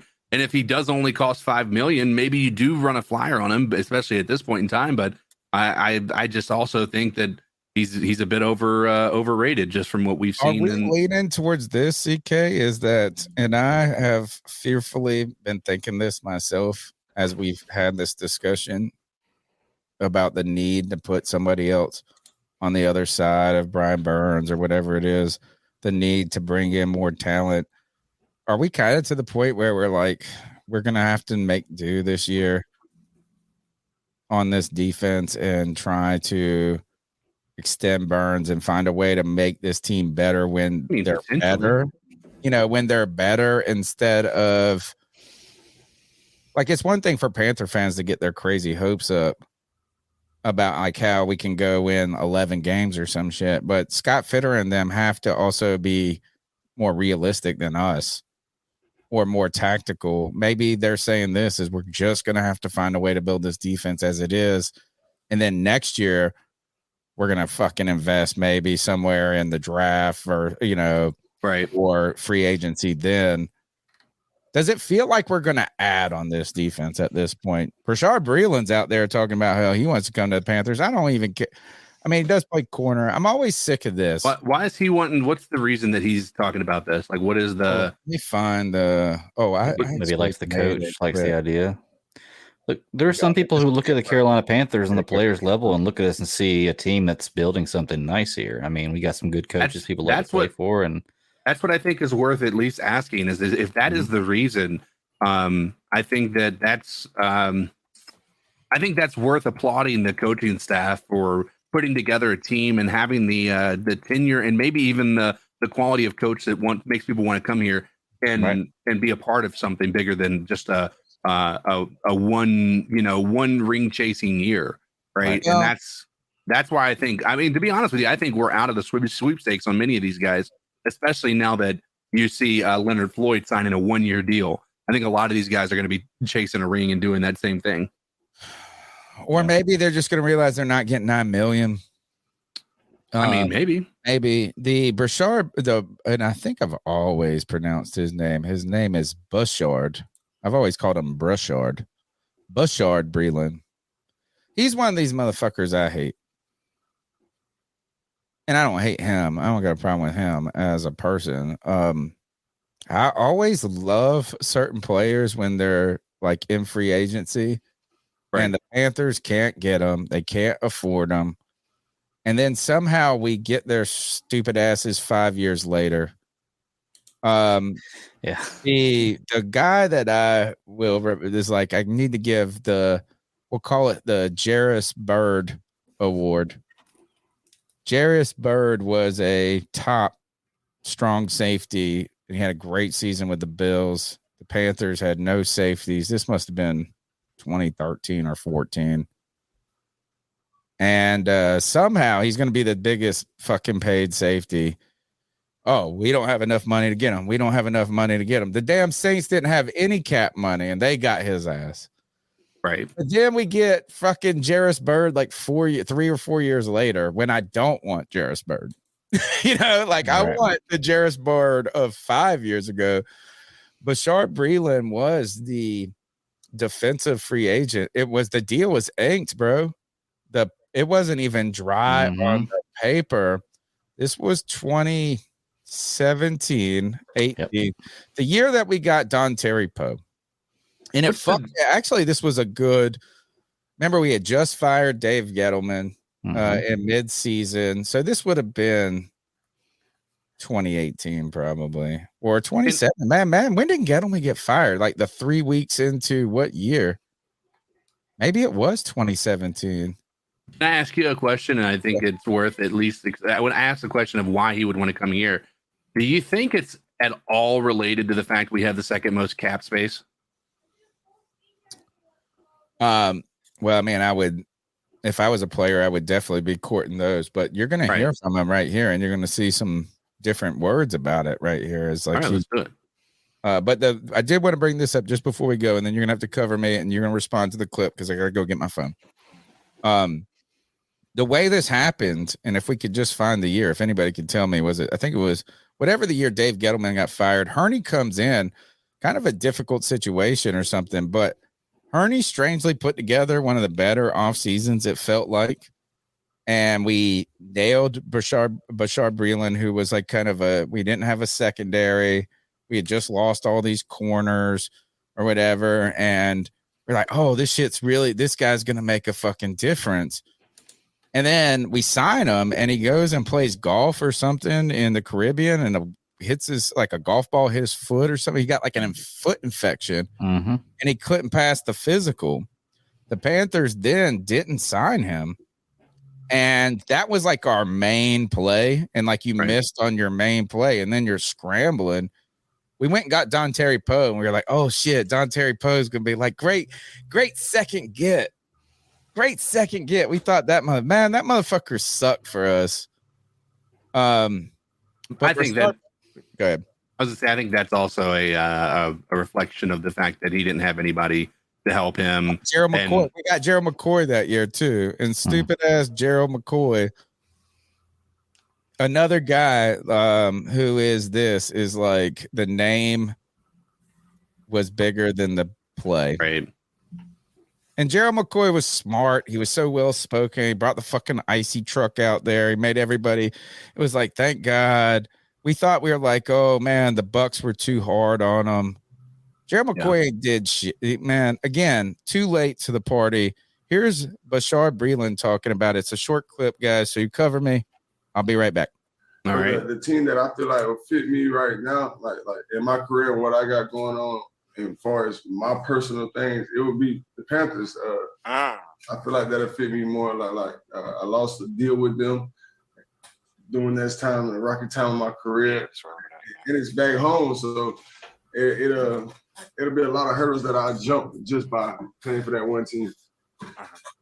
So for you, like I said, but the team that I feel like will fit me right now, like in my career, what I got. Oh God, it's on repeat. I got there you. we go. Okay. Yeah. So I guess it answers it. So he has a history of being in the Carolinas. It says he has some sort of ties to North Carolina. Is that what he was saying there in that? That's what it sounded like. I'm not sure about him, to be honest with you. Don't know anything about him to be true. Do we think there's also a potential and call me cynical in a lot of these things when I say, like, is it because we have the second most cap space? But I did like one of the things he was talking about, which is almost like a sense of closure, right? He didn't get to finish his career he lost that contract is what he was talking about. Mm-hmm. And so the idea of being able to, come to the Carolina Panthers and maybe add closure to a time that, like he said, that was tumultuous, or however you want to describe it. I think that's admirable if that is in fact the reason. But again, I think that both can be true. I think he might want to do that, but also we have the second most cap space in the league right now. I mean, it's a smart move, and I looked it up. He did go to Clemson, so I guess South Carolina. He's from the Carolinas. I mean, in that aspect of it, I didn't look further than that. Maybe he grew up here. I'm not sure, but like, I mean, it's something you always look for in a player. I'd want to see a player who wants to come here, but you're right. There is the background of, more money, but of course, the guy's got to chase money. We always tell players we want them to chase money. And I feel like, I don't think that he would come in here, even though we have a lot of cap space, expecting a giant contract. I think he understands his worth. He was talking about the point that I'm at in my career, where I'm at. I think he knows where he's at and what he's worth, and maybe he can get some money with some incentives here. And if he can do that and produce, then I'm fine with that. No, I'm not opposed to the idea. I just it's always a question mark of what he's capable of doing. I think he was able to get a ring the year, if I'm not mistaken, the year he went to the Chiefs, because after he left, went to the deal fell through with us. I think he went to the Chiefs after that. Or at least that's what is ringing a bell in my mind. Maybe Chad can correct me there, but if he's able to come in here and produce, that'd be great. I think we do need another cornerback, because we have two cornerbacks that are star players that have yet to complete a season without having some sort of injury. So we got a crappy one too, CJ Henderson's. Right. Yeah. So who's the odd man out if we did get him? Like, would we maintain everybody we still had? Yeah. I mean, right now you got to have a rotational basis out there on the. I mean, I'm assuming there are some depth guys that aren't going to make it. I mean, heck, CJ Henderson may be on the chopping block, to be quite honest with you. But who does he knock out of the starting lineup though? Does he come in, because he's not coming here getting signed for a deal and not starting, right? I mean, potentially. I mean, there's been plenty of it. There's a potential that DJ Chark doesn't start if Terrace Marshall and Thielen blow it out of the water. That's true. There's a lot of these guys that potentially could be starters or paid to be starters and not ever actually see the field as a Panther. Yeah. I'm not familiar enough with his stats to say Right. that he would come in and knock somebody else out of the lineup. I just know that I'm familiar enough with C.J. Henderson's stats that I know that almost anybody could do better, or I feel like they could. Right. So it'd be cool to see somebody come in and replace that, because I feel like that's a weakness on our defense. I mean, yeah. I mean, it's at the end of the day. I mean, we have some safety positions that have been filled. We have our linebackers that I think the team is happy with. Whether we are or not is the question mark. I think the biggest hole on our defense is going to be the cornerback outside of that middle linebacker position that I feel like isn't filled yet. Yeah. And I'm going to start a drinking game, just so you know, CK. Every time somebody in the podcast says at the end of the day, End of the day, dude. Yeah, well, we've all come from the Matt Rule pressers, dude, and Right. he's imprinted on us. At the end of the day, I think man, it's I don't know. I'm just here to have fun. I hear you, man. But yeah, Did it just keep playing over and over? No, I it stopped. did, but I just removed Greg it. was able to pull it off. Keep going. Mute me All right. again. All right. Gotcha. Well, I mean, Greg, given the situation, one of the things we were going to talk about is beyond the holes is what at this point in time. What was it that we were going to talk? There was another segment we were thinking about adding tonight. Did we get to the what caption this? What Steve Smith was going to be saying? I know we talked about it a little bit. We did not get to that. Maybe we can pull that up and we can try to get chat to throw out some ideas of what Steve Smith was actually saying here and be as funny as you possibly can. I think I was going to ask you, Tony, if you're still there and able to hear me, maybe we should throw out a meme contest during the off season, like, the people who make the best Panthers related memes, and we can do like a little thing on the show every Tuesday. Yeah, that's actually a great idea. This is perfect. What is your meme? Meme this for us. We're going to come up with this. We'll come up with a cool name. The number's 252-228-5098. We'd love to hear what you think Steve Smith was saying out there to the players. In fact, Ricky Prohl was out there too. And you got to wonder, it's probably like, hey, now that Matt Rule's gone, I don't mind being around an efficient organization. Yeah. I saw this from Andy Dalton, who addressed the news. He said, I definitely think I'm still one of the 32 guys out there, but I know that's not the position I'm in. My whole goal is to kind of be the example and not necessarily set the standard, but show how it's supposed to be done. I don't know what that last sentence means there. He's supposed to set the standard. He's supposed to show the young people like Bryce Young he how says you not set the standard. Well, he means of his play, not his behavior. Yeah, he's saying not set the standard as far as like who's the like Patrick Mahomes, right? Mm-hmm. Yeah, I think he's pretty much putting out there that like I can be a good backup mentor and teach these guys how to play, and I may be better than a bunch of people who are starting in the league as far as rookies and everything else go. But that's not what I'm here for. But can we talk about the maturity level that it takes to have that type of approach? He's made a lot of money. Well, he has, but he's made a whole lot of money. Think about it. Think about the pride aspect of that. Like these guys have been at the top of their game. Like Andy Dalton, until he went to the NFL, was probably largely considered the best player on the field in many of the in the teams that he's ever played for until he got to the NFL. Right. Yeah. All of these guys have ego. They have to. You don't go to the NFL. You don't become a professional athlete without having ego. It's just the reality of it, and that's not necessarily a bad thing. As long as you can control your ego, that's perfectly fine to have that. But to have somebody come out here and say, listen, I believe I am one of the top 32 quarterbacks out there, but I'm not coming at this from the perspective of everybody is dumb for not putting me on their team because I am, I should be the starter on any team out there, right? He could take that approach, and I don't think anybody would sit there and heckle him over that. I wouldn't heckle him over that, but I mean, you do have to have confidence. But you're right. You're bringing up something important. Is Tannehill said, "I'm not here to teach anybody."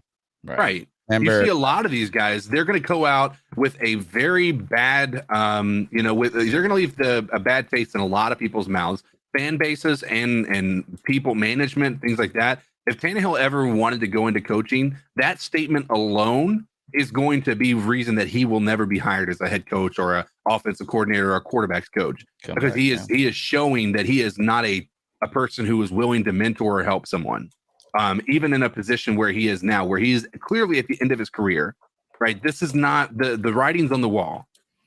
Like, this made me think of Cam Newton, though. This might be what? This made me think of Cam Newton. He did. Me as well. I'm better than the top 32. Yeah. This is the exact reason why Cam Newton can't be a backup quarterback. Right. Is because he is, and there's nothing, he didn't say anything more arrogant than this statement, really. Right. I mean, maybe it's like he didn't talk about actually, I would say this is he probably gave a statement that was comparable to this.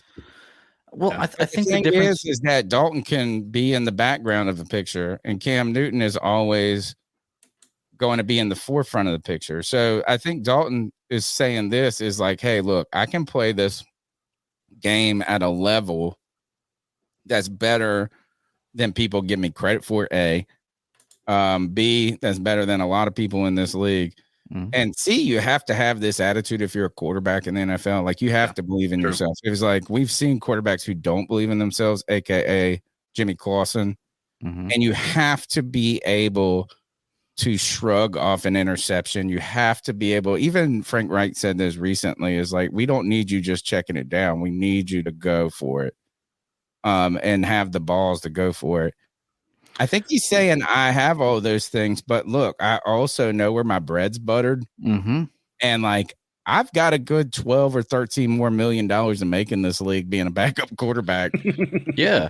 I mean, look at it like this. He's in the NFC South. So who are the quarterbacks in the NFC South right now? You got to be better than Baker Mayfield, Derrick Carr, and what's Ritter? Is that his name?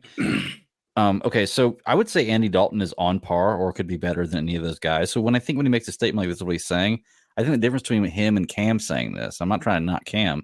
I think Cam says that with the mindset of, I'm better than more, I'm not the 33rd best guy, the same kind of thing here. I should be starting over them, was I think Cam's mindset. Whereas Andy Dalton is, I kind of understand my role. I'm better than some of these guys out there, but I kind of understand my role. And he's going to make the money being one of the highest paid backup quarterbacks. Maybe it'll fruit himself. And there's good money in that business, bro. Very good. Yeah. Is that like, I mean, if you could be a backup and think about this, it's like you could get $10 million in 1 year, but you could also get $1.5 million over each year for the next 7 years.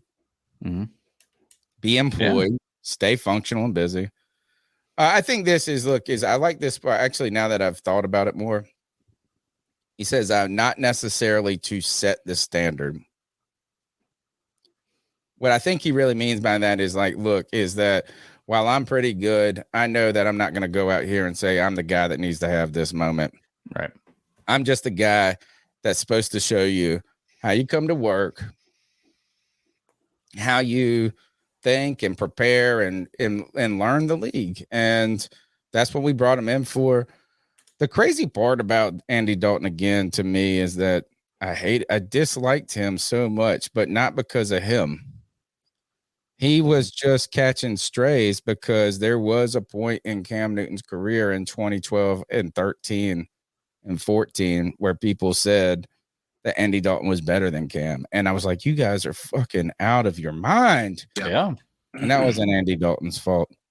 No, it wasn't. I mean, and it's, again, it's how many times do we have the same reaction when somebody comes to the Panthers, though? Like we start to be like, yeah, we're softening our stance on this a little bit because, now he's a Panthers, he's a player for the Panthers. So, and we maybe look at things a little bit differently when that happens. We maybe open our eyes a little bit. Maybe we become a little bit more biased and in favor of Andy Dalton now that he is a Carolina Panther. And he said the things that he does about wanting to mentor and help Bryce Young develop into a quarterback that we hope he's going to be for being the number 1 overall pick.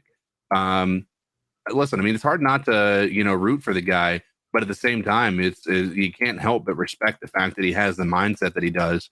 because there's a lot of people. Again, this is a prideful type of situation, and there's plenty of quarterbacks out there that would not have that same mindset. And that's not saying Cam, by the way. I think Cam Newton would be more than willing to mentor many guys if he were on a team with a rookie or given that opportunity. I think he would be more than understanding, and I think he would be a fantastic person to show somebody. I wouldn't say Bryce Young, but I think a CJ Stroud would benefit heavily from a Cam Newton in his ear. Yeah. This we gotta everybody carefully study Greg's reaction. He has not heard or seen or know about any of this. Is that Colby, who's a Greenville native ECU guy who has seen me in Greenville around, he said this. I asked, and again, guys, on Tuesdays, I'm gonna start asking what you guys want to talk about. And again, I'm gonna continue to feature and get better at this and feature you guys' tweets because you guys are giving me the information. He said this is, I would like to know whose stock do you think will rise throughout the season and whose stock do you think will drop, forcing them to lose snaps. So I got this tweet at the same time that I saw a funny post on Facebook from this friend of mine, and she goes, I hope I don't offend y'all, but y'all got to look at the comments that they're doing. And it was of this dude and his mom. He's a ballet dancer in Denmark or somewhere in the Netherlands Denmark or somewhere in Europe. I think that's where Cody, guys, by the way, Cody is flying. That's when he missed the show tonight. I think he flew and went to the ballet. I'm ready. I know that I love Cam Newton. Maybe we'll do it as the David Dato, aka Dab on him pick. But right now I'm ready to bring this into the show right here. The David Dato Ball Out Award.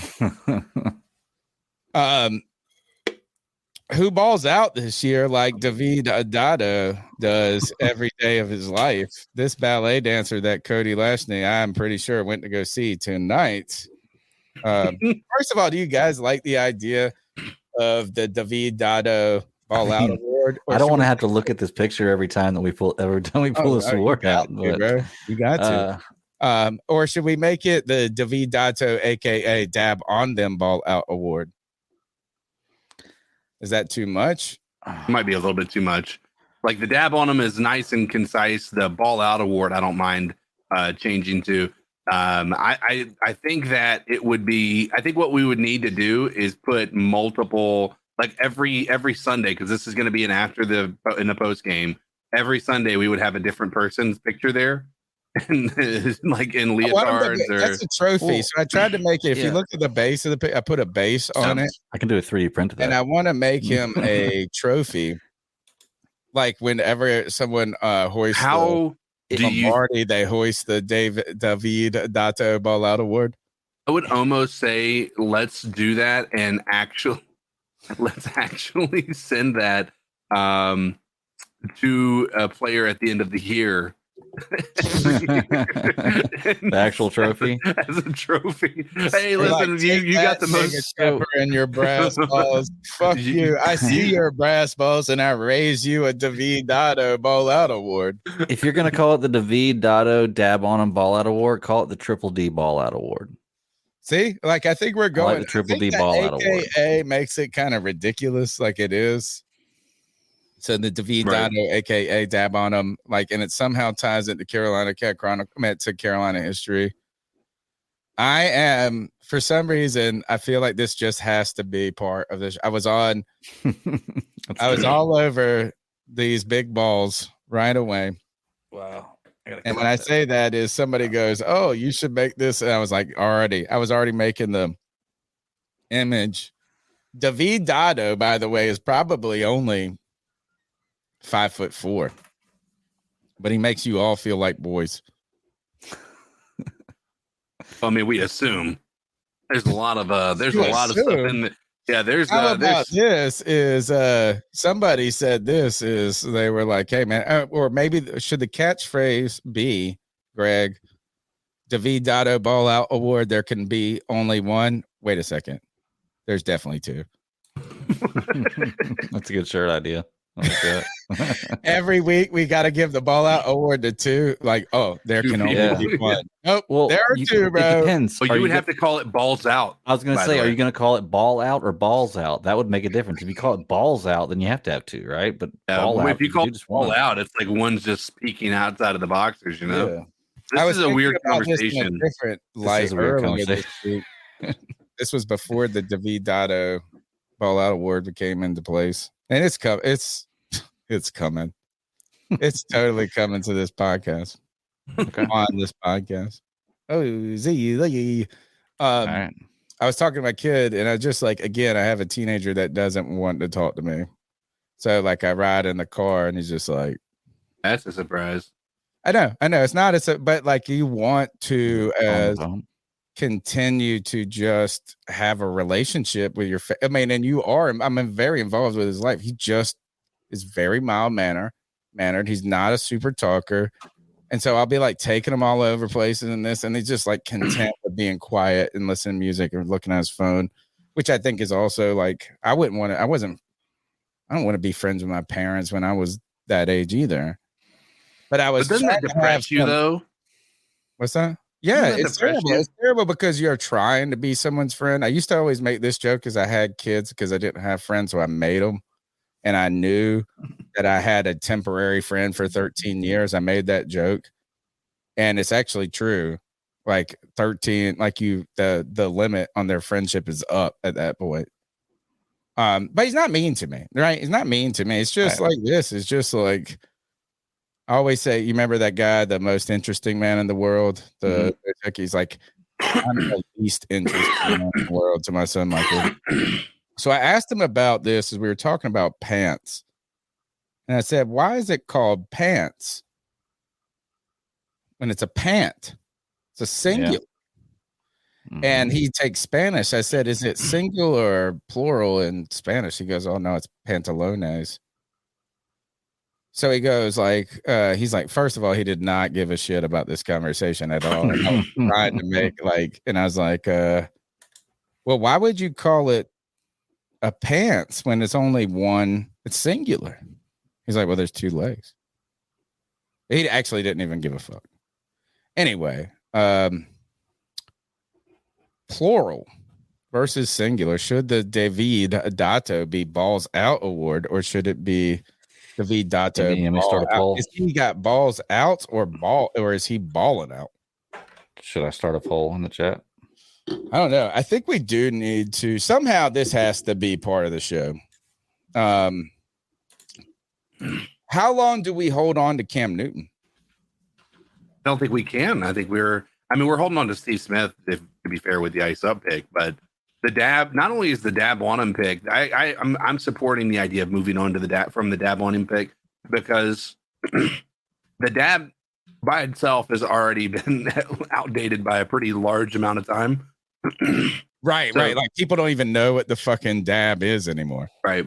My ass learned what it was, it went out of style. Right.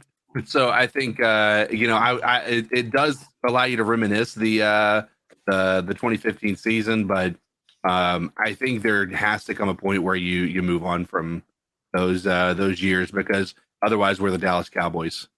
That's a good point. Well, I don't like David Dotto, aka Dab on him ball out pick, but I see what you're saying. And David Dotto, dude, that dude could walk into any room. He wore and we'll get to the Steve Smith. And I do this to us. I make you guys listen to ridiculous tangents. What? I was teaching this class once, and I have these sticks, like everybody's got their jokes, their things they go with. Is when I was coming up and girls, I was like trying to learn how to dress and look cool. You know what I mean? Like you start to get a match, like a style that wasn't ridiculous, like a skater kid that I was, where it was like, oh man, wear these Janko jeans that are 40-inch bottoms and this leather coat and go skate all day like that. But like actually trying to look somewhat presentable. Somebody told me, like, I get these super like 1 or 2 lessons and you just like they stick with you. And somebody told me, brown and black don't go together. And I was like, yep, they don't go together. Like I just made it part of my fucking formula. Well, somehow brown and black have become like intertwined, right? Like now you can get black shoes that have a brown stripe on them or some shit like this. But wear a black pair of pants and put on a brown belt and you look like a dummy. It just doesn't look, it doesn't go right. Yeah. My wife used to say navy blue and black don't go together. I was like, you're wrong, man. The fucking Marines do that shit. But I've always like leaned into that brown and black don't go together. And I used to joke on all the young girls in my class. And I would say, and not joke on them, I say, cover your ears if you're wearing brown shoes and black leggings right now. Cover your ears because it doesn't match. And for some reason, I always do it when we're talking about like shit that's just ridiculous or something, you know, like, and it's like my go-to stick of brown and black don't go together. And this student, I remember it was so awesome. He was an older student too. He's probably like 29. He said, Mr. Dunn, real respectful too. Mr. Dunn, don't do anything. Don't do or say basically anything that discourages girls from wearing yoga pants. That's what he said in class. And I was like, you're right. I mean, I didn't say this, but I was like, brown and black do go together in that context. If you're David Dotto, I'm walking around in leggings everywhere. I mean, I don't think you have to, right? You can just walk around regular pants. Oh, man. Yeah. Like you just be like, wear regular pants. He looks like me when I got my vasectomy. That's so. Wow. Dude, I had a terrible vasectomy. It worked though. It did work. It was worth it. I would go back and do it again. I'll second that. I did look, it's the industrial. I'm a Catholic. Don't have to go to confession for this shit. We're not supposed to do that. But I had 3 kids. I did my part. This ain't no fucking agrarian world no more. We're not shepherds. Having 7 kids is not an asset. Yeah. Don't have just, you know what, CK, in this last tangent, we'll talk about this of how much has Steve Smith influenced our season, and then go to the calls. The number is 252-228-5098. You can tell us what you think Steve Smith was saying in that picture. I'll put it up. Call in and let us know. 252-228-5098 and tell us what you think, Steve, what story. And it could be wrong answers, could be right answers. Be creative. Tony, you got the one bastard kid too. You want to make sure. I do have an extra bastard. You wanted to make sure you knew that. I don't pay for that, motherfucker. He pays me, which is awesome. What was I saying? Can we talk about what we think this is? What do you think? Yeah. But CK, I was going to say this is now that you have a second kid, you finally got out of hobby baby land. And I always tell people is like, all right, first I say, how many kids you got? They go, 1 kid.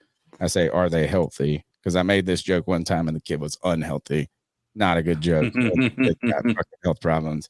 And they go, yeah. And I go, oh, you got a hobby baby. Because like 1 baby, I could fucking be a heart surgeon. Like I could take that kid to work. 1 baby's easy. 2 babies, you start to think you're a good parent. 3 babies, the shit gets out of control and you become an alcoholic. But yeah, it's true. Like you go to zone defense, it's too hard. But CK, the reason that's good that you have multiple kids now is because the odds in this world, how many families you know that have a black sheep of the family? Oh yeah, dude. It's a joke it's a running joke with my wife, and she hates it. I'm like, listen, I just wanted to hedge my bets. Yeah, I mean, you need somebody that love you and take care of you when you're old. And if you have 1 kid and they turn out to be the black sheep asshole, which every family seemingly has, turns out I'm the one in my family. You know, that's like your bets are all in. You're putting all your eggs in one basket. So right. The number is 252-228-5098. Guys, what do you think Steve Smith is saying here? We're going to do your takes. Then I'm going to have CK do the subscriber shame. And then we'll get to the calls. All right. I look at this picture right here, and I think he's talking to these guys in a circle when he's talking about the Matt Rule era, and he's talking about how Matt Rule came in here and said he was going to do all this stuff and blah blah blah blah blah. And this is the very end of the conversation where he's talking about it, and he goes, "But at the end of the day," throws his hands up right there. So that's what I think this is. At the end of the day, elite. CK, we need. Oh, I got a drink. I got a drink too, Tony. But every time somebody says at the end of the day, which is twice now, we got a drink. It's a C3. CK, we need Cody here because he's got to be cheesing not on Steve Smith, but he'd be cheesing on some damn Matt Corral back there. Oh yeah. Oh, I know. Yeah, he would be he'd be having he's having a good time. Look, Matt Corral is fucking living life back there. He's picking down? He's picking up whatever Steve Smith is putting down. What's he putting down there, CK? Great question. I think that he's putting down, and they got rid of me and thought they could replace me with Devin Funchess or Kelvin Benjamin. Yep. I wonder if it's going to be like something like. It's got to be about punching somebody in the face. You had to do it. Can't do what I do. What I did. Do what I say, not what I do, is what he was saying. Because Steve Smith is ingratiating himself like he is a Team Panther, right? I mean, he is. Yeah. Not only is he arguably the best Panther, but he's really embraced the organization, the culture, the role of ultimately best Panther ambassador, right?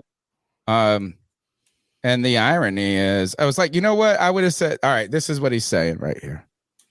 This is exactly what he's saying. He's saying this is, I wanted to fucking punch Dwayne Jarrett in the face, but I looked into his eyes and nothing was there. And I felt bad about punching somebody that had no brain. Ouch. No. CK. Yes, sir. Can you shame these people? I don't know, man. Maybe. Ladies and gentlemen, boys and girls of all ages, you have joined me and my fellow C3 Panthers podcast co-hosts and all the fans in the chat to talk about absolutely nothing, because it is the off season. We have minicamp coming up, but then there's going to be a whole heap of nothing. But you've come here anyway to chalk it up with the best Carolina Panthers podcast. I'm a bit biased. You haven't hit that like button yet. You haven't hit that subscribe button yet. You haven't shared with your family yet. One thing to say to all you absolute freaks: subscriber shame.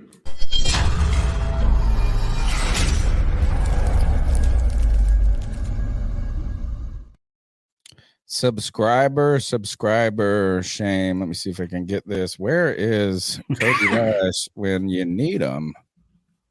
I don't know where the actual real subscriber shame bumper is at. Oh, there it is. I see it now.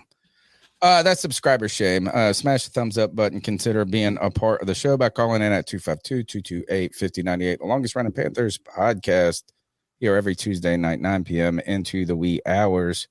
We're almost 2 hours in. We're about to get to your calls. Again, let's hit these cat calls, guys. Let me check. This is where are these cat calls at? Hopefully I can do both of this at the same time. So what are your thoughts on catcalling? Yeah, it's pretty you shouldn't do that to somebody. And how did that make you feel? Very uncomfortable. So how do you think catcalling makes the person feel? It feels good, like. Who's that cat sitting in the back corner with his face buried in his nose? Who's that kid that can use one?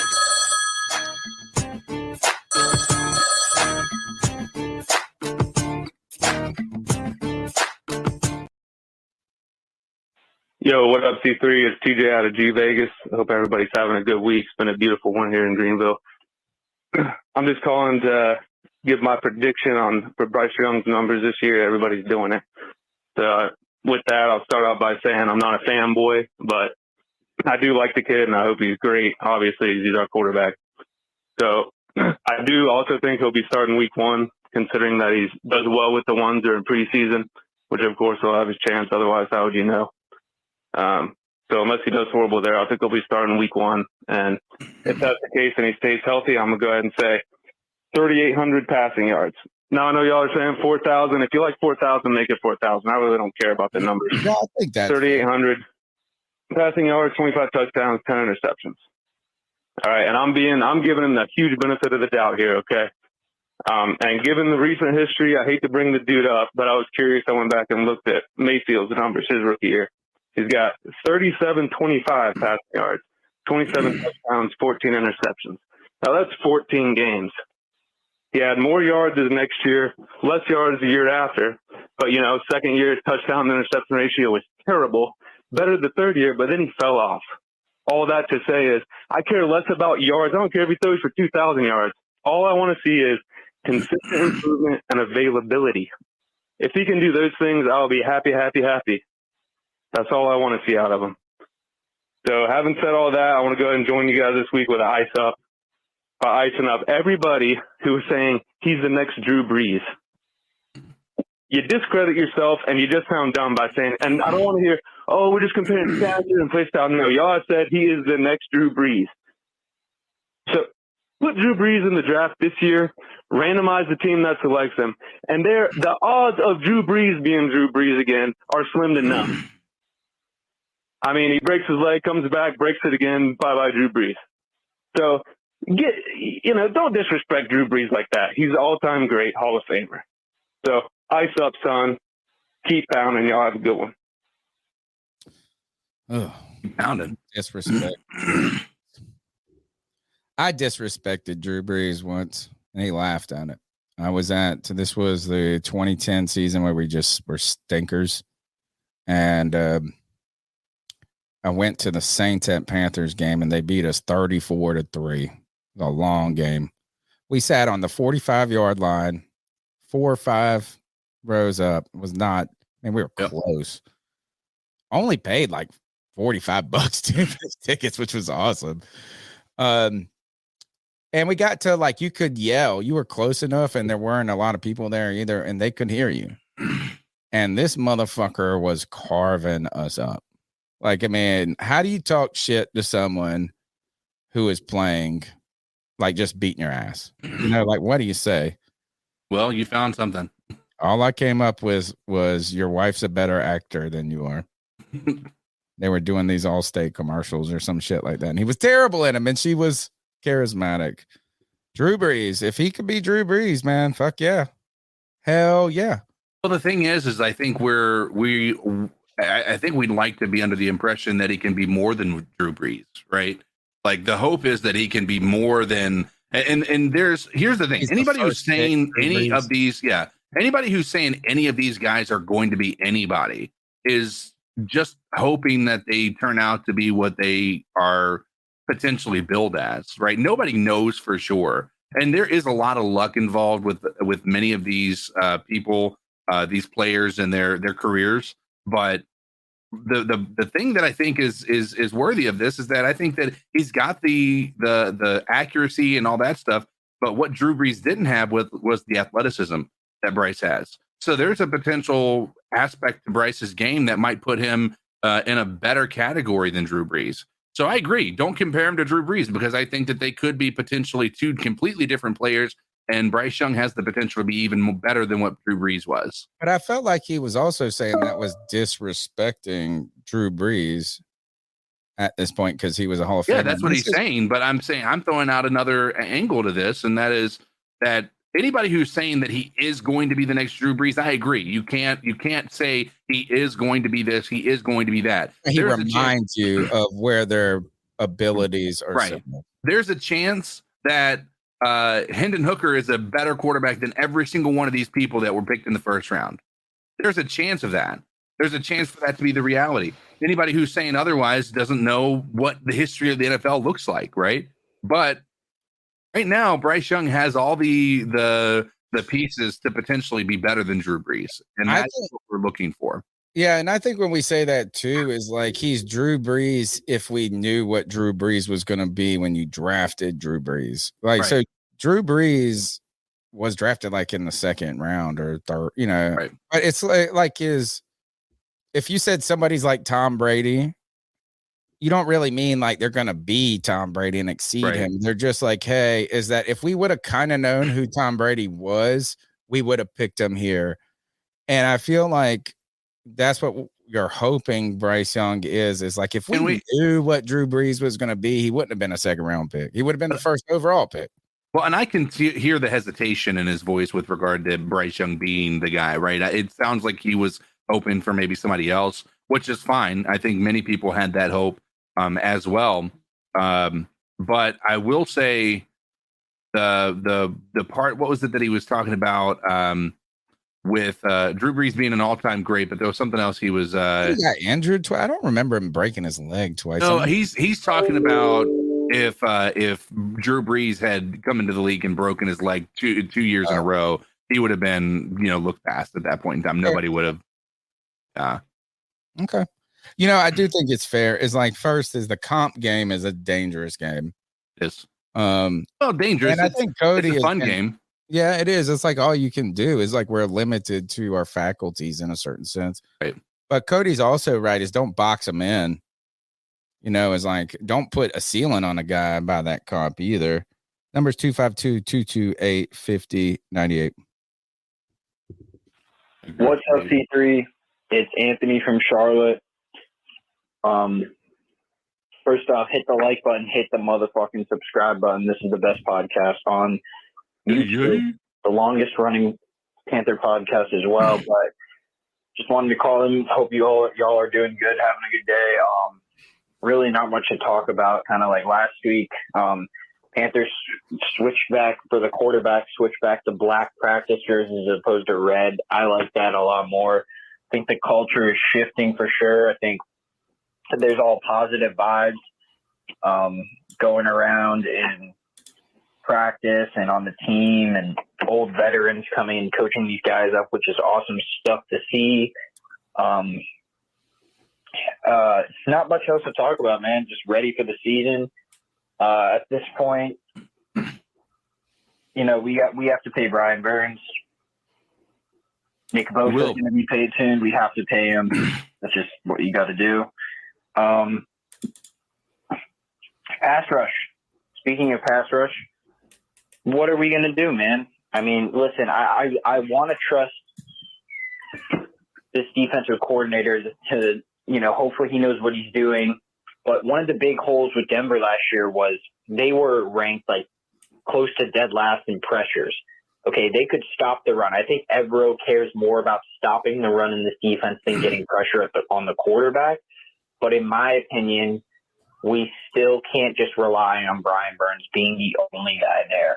Right. I think that eventually they'll try to pick one of these guys up. I think you just have to. There's proven veteran names that, maybe they're not in their primes anymore, or maybe they're just not that high of a quality of a player, but they're certainly better than whatever we have besides Brian Burns, and there's no doubt about it. DJ Johnson, I think he can be solid at some point in time. I really do.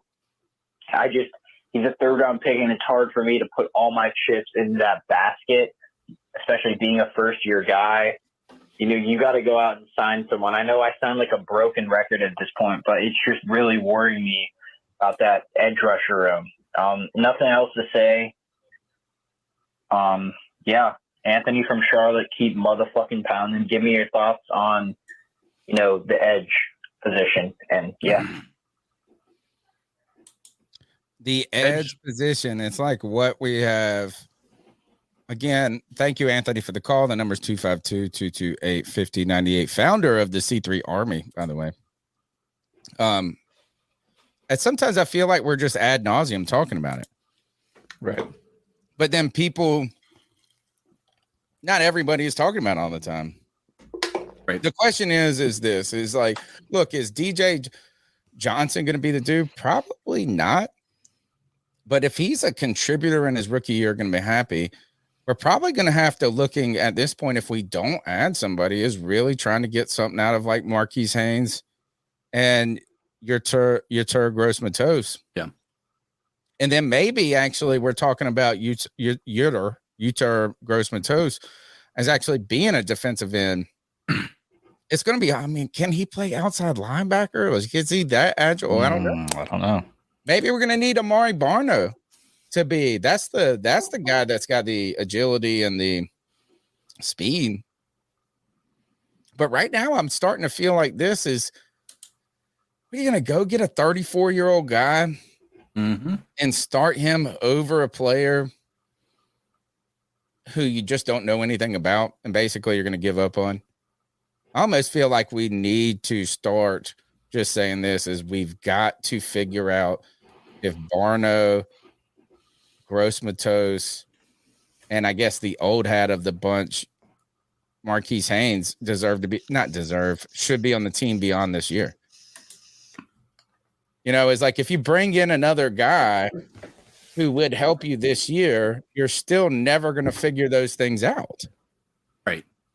Well, that's the kind of like what you talked about with Terrace Marshall Jr. last week. That's exactly what I was about to say. Is I mean, you're basically asking.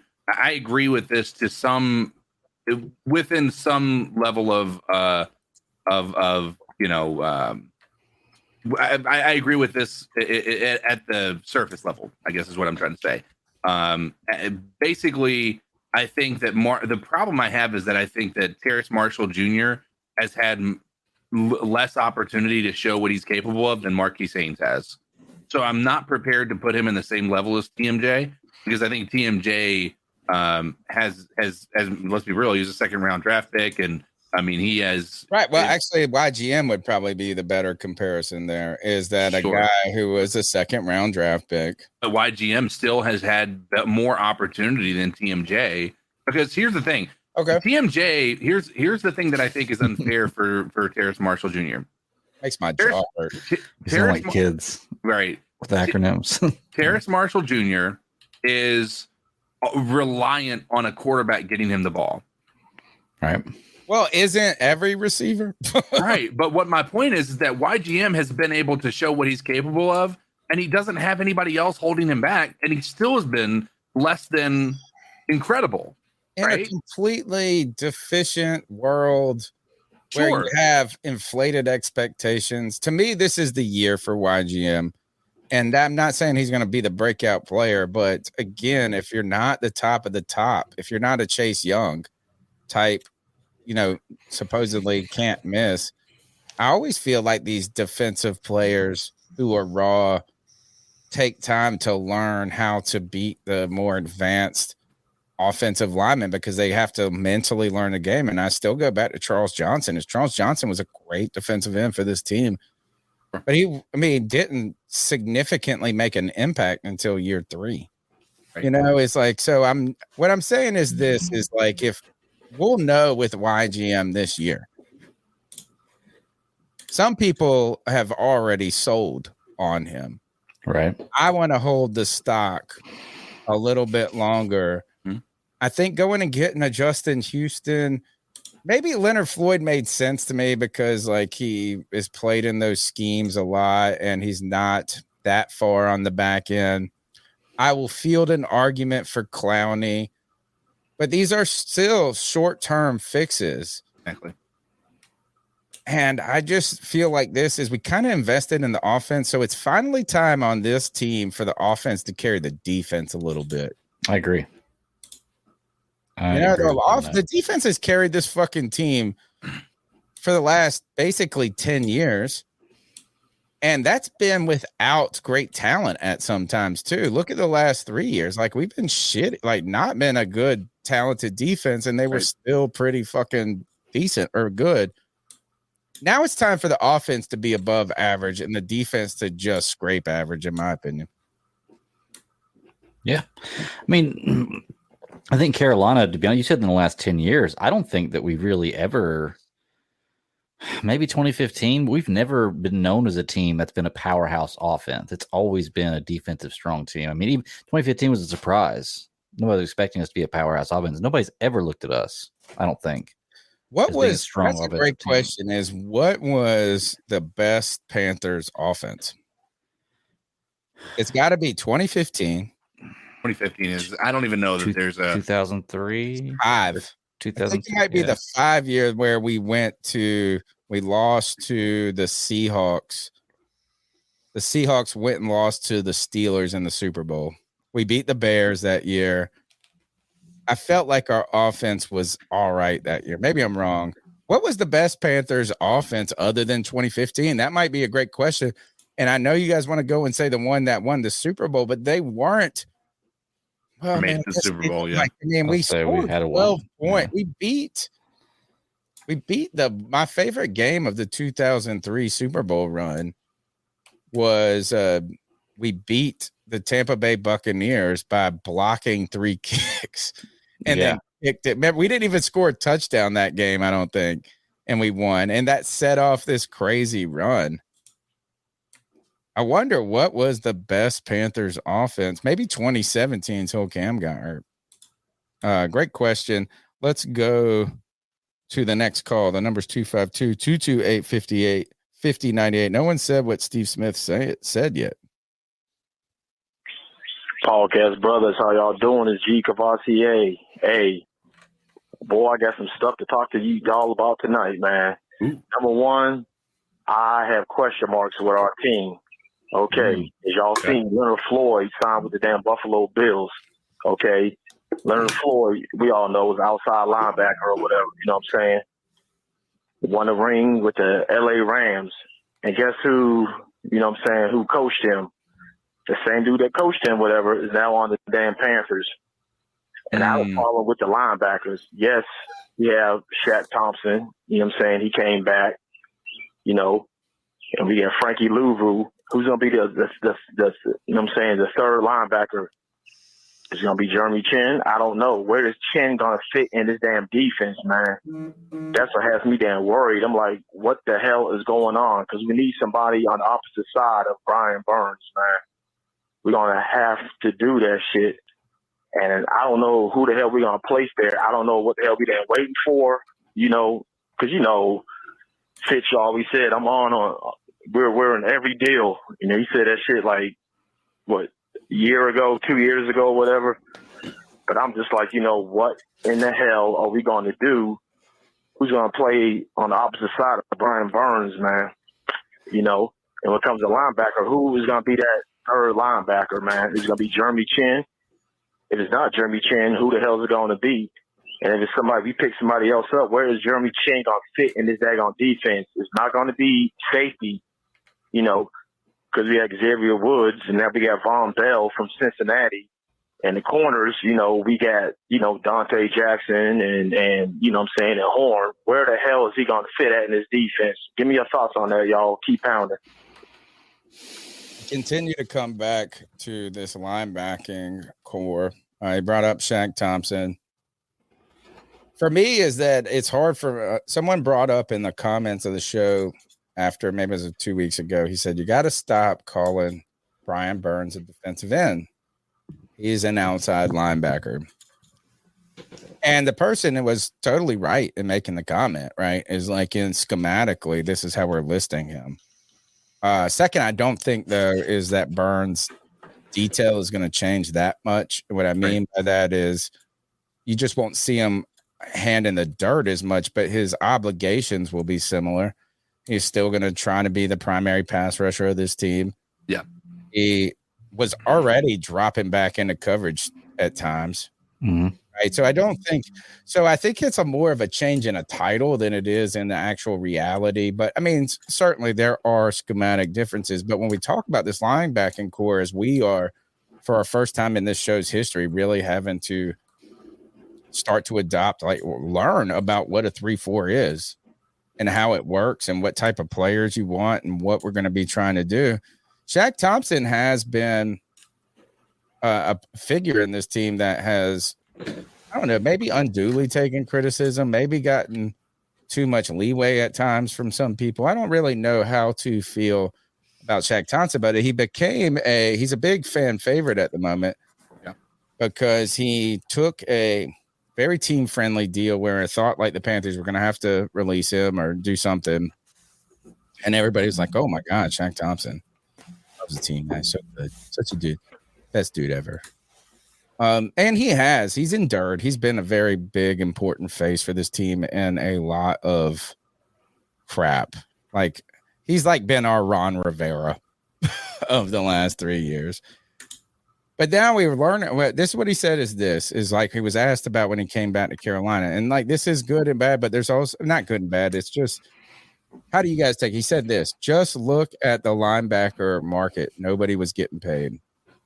So he started out with that. It wasn't like, oh, I wasn't interested in a deal. It was like, I'm not going to get big money somewhere else. Right. But then he comes back and just says this is like, he said, so it was just weighing out, do I want to be here or do I want to go somewhere else? And that actually is like really, he did take was $500,000 more enough to uproot and be basically a non-name for another fan base. At least he had a emotional relationship with the Carolina Panthers or the fan base. He said, so it was just weighing out, do I want to be here or do I want to go somewhere else? Do I want to be with my brothers who I went to war with, or do I want to go to another team and go to a different team and meet new people? And shoot, I'm a big loyal guy, so I stay with my brothers.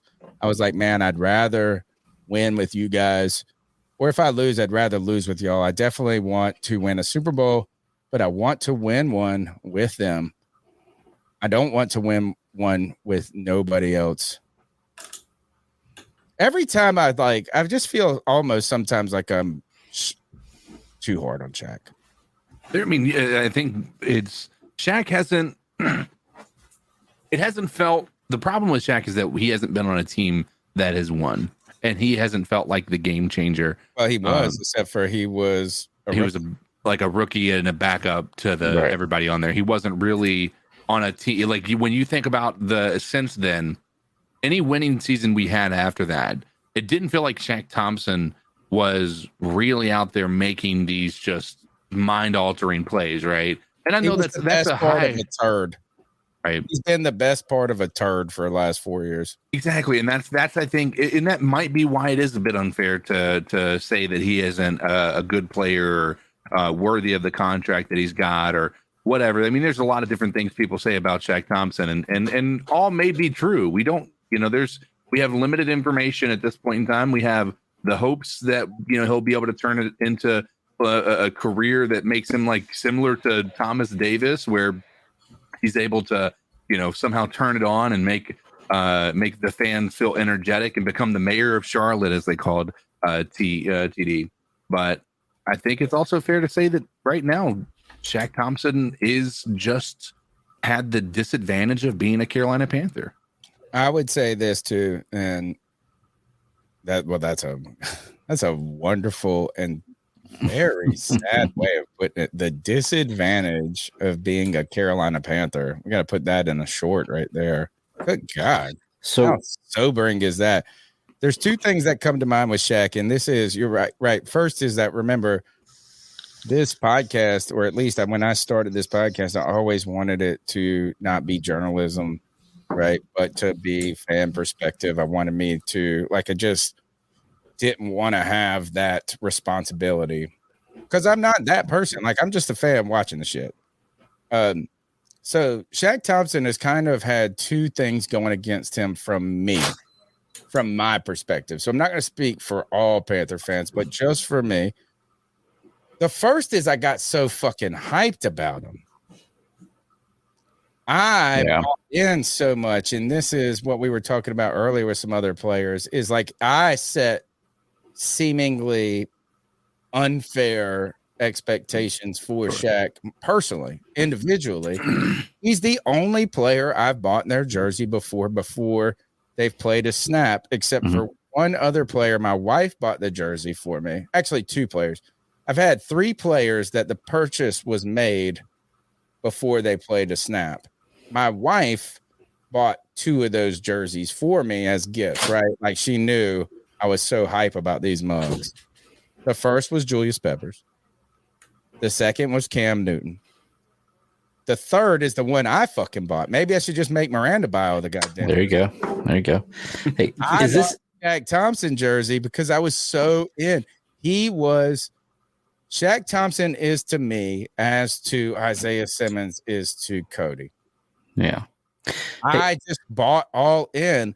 And it was going to be hard for him, to live up to those expectations. But here you go, Greg. Pass the mic on this. Is there's one other thing that was looming, is he was also entering a fucking crazy linebacker legacy.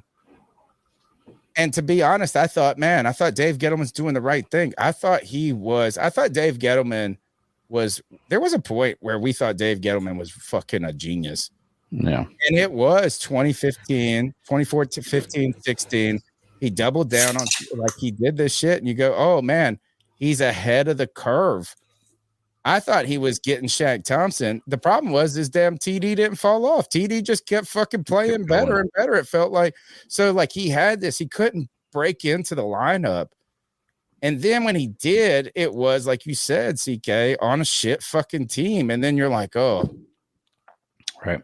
He's been better. He's one of the few players who's been, his best years have been after you wanted him to be, not want or expected him to be.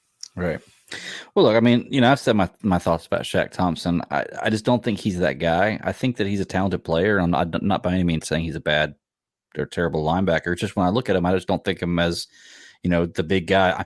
And maybe it's me being spoiled with the Carolina Panthers genuinely having a great linebacking core for most of the time I've known them. For our whole lifetime. Yeah. So part of that is on me. It's like I said, I'm not saying he's a terrible guy. I just don't see Shaq Thompson being that guy. I've wanted to buy a Shaq Thompson jersey, and I just never have. It's just, I don't know, man. Something about Shaq. There was something else I wanted to say too, and I forgot about it. I just wanted him to be what I was hoping he was going to be, and that's unfair, right? And I think that expectations, those reservations too with Bryce Young is like, but Shaq hasn't been terrible yet.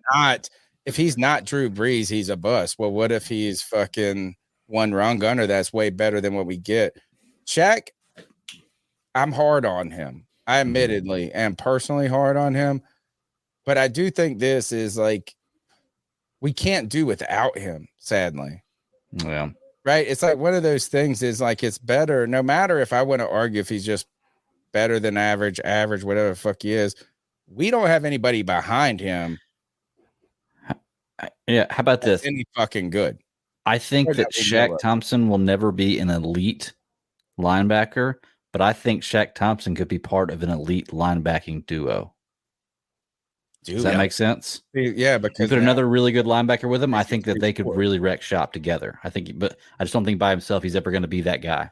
Put this poll up, Greg. Okay. Shaq Thompson, who has surprised us. Now, this isn't in the description though of the poll because it's too long, but he has surprised us by over the last 3 years in a terrible he's been the best part of the turd. He's had his best season. Is Shaq Thompson? Have we seen Shaq Thompson's best season? That's the poll. Okay. Have we seen Shaq Thompson's best season? The number's 252-228-5098. Let's go to the next call. What's up, C3? It's Anthony. Quick call, part two. Like, I completely forgot about this. Oh my goodness. Can the national media stop disrespecting our rookie quarterback because he plays for the Panthers? Okay. Literally, if he was drafted to the Texans, they would be saying all this amazing stuff about him. It makes no sense. I listened to a podcast today, right, as I'm driving, and this lady had the audacity to say that Bryce Young is the third-ranked rookie quarterback going into the season. What are we talking about here, man? It is absolutely ridiculous. Week one, I hope we smash the Falcons in the ass and Bryce Young has a good performance. I'm sick of this. The season needs to come here sooner or later. I'm sick of the slander, man. It's like we cannot get a break or any love from any of the national media. That's all I got to say. Anthony from Charlotte, keep motherfucking pounding. That's a great point. Are the Panthers disrespected? 100%. Really? Yes. Yeah, dude. I mean, Panther fan.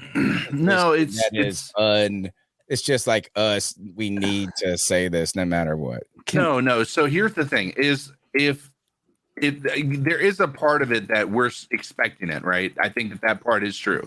I don't think in this case that is true because I think that Bryce Young went from being number one on most people's boards to all of a sudden being potentially worse than Will Levis. Like, I mean, That's just not a logical jump weird to me. Oh, well, the person who we're going to play the clip, I actually have the clip said third, but it was Stroud and Richardson are the sexy names right now. But the Stroud, even the Richardson, like that's the dumbest thing on the planet. Richardson has the ability to do some great things as a running quarterback, right? But he has had an incredible lack of success in his collegiate career.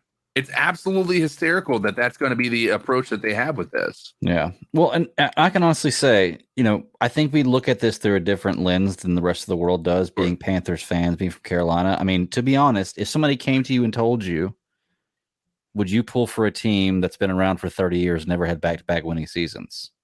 Yeah, well, I mean, we got to be real. Yes, and I would say we do have one. While that is a tough argument to come back from, is like we have said this. You could say we've won 3 divisions in a row, even though you had a losing season or whatever. But here's the thing: we've had 2 Super Bowl appearances in that run, which a lot of teams have teams that have been around for 40 years and haven't had that type of success. So you're right; it is hard to plug that in the excitement. I almost feel the Panthers getting disrespected moniker is a fan thing.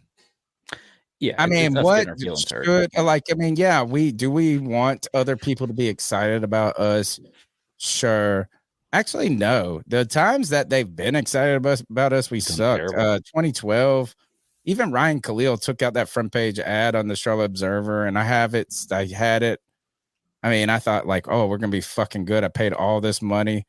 In 2010, I paid $45 for those fucking 45-yard seats. I paid $250 a ticket to go see Denver in 2012 and see Peyton Manning just fucking carve us up. We thought we were going to be good after that. Yeah.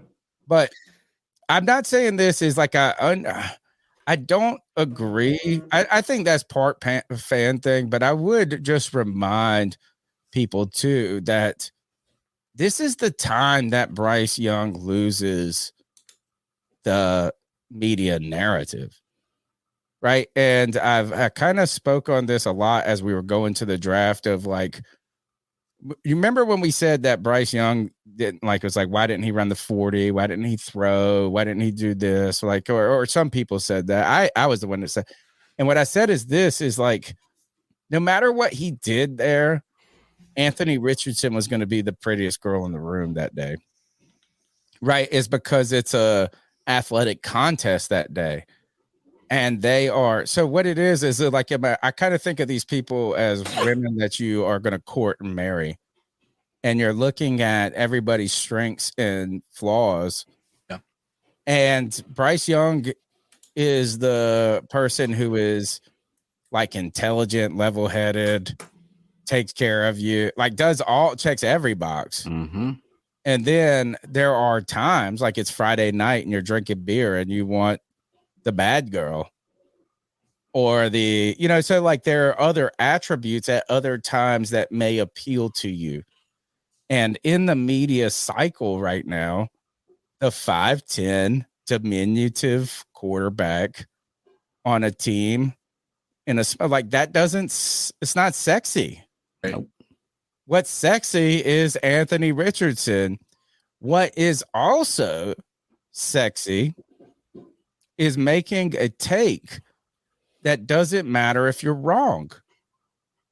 So if you say it's a lot easier to be negative, Nelly.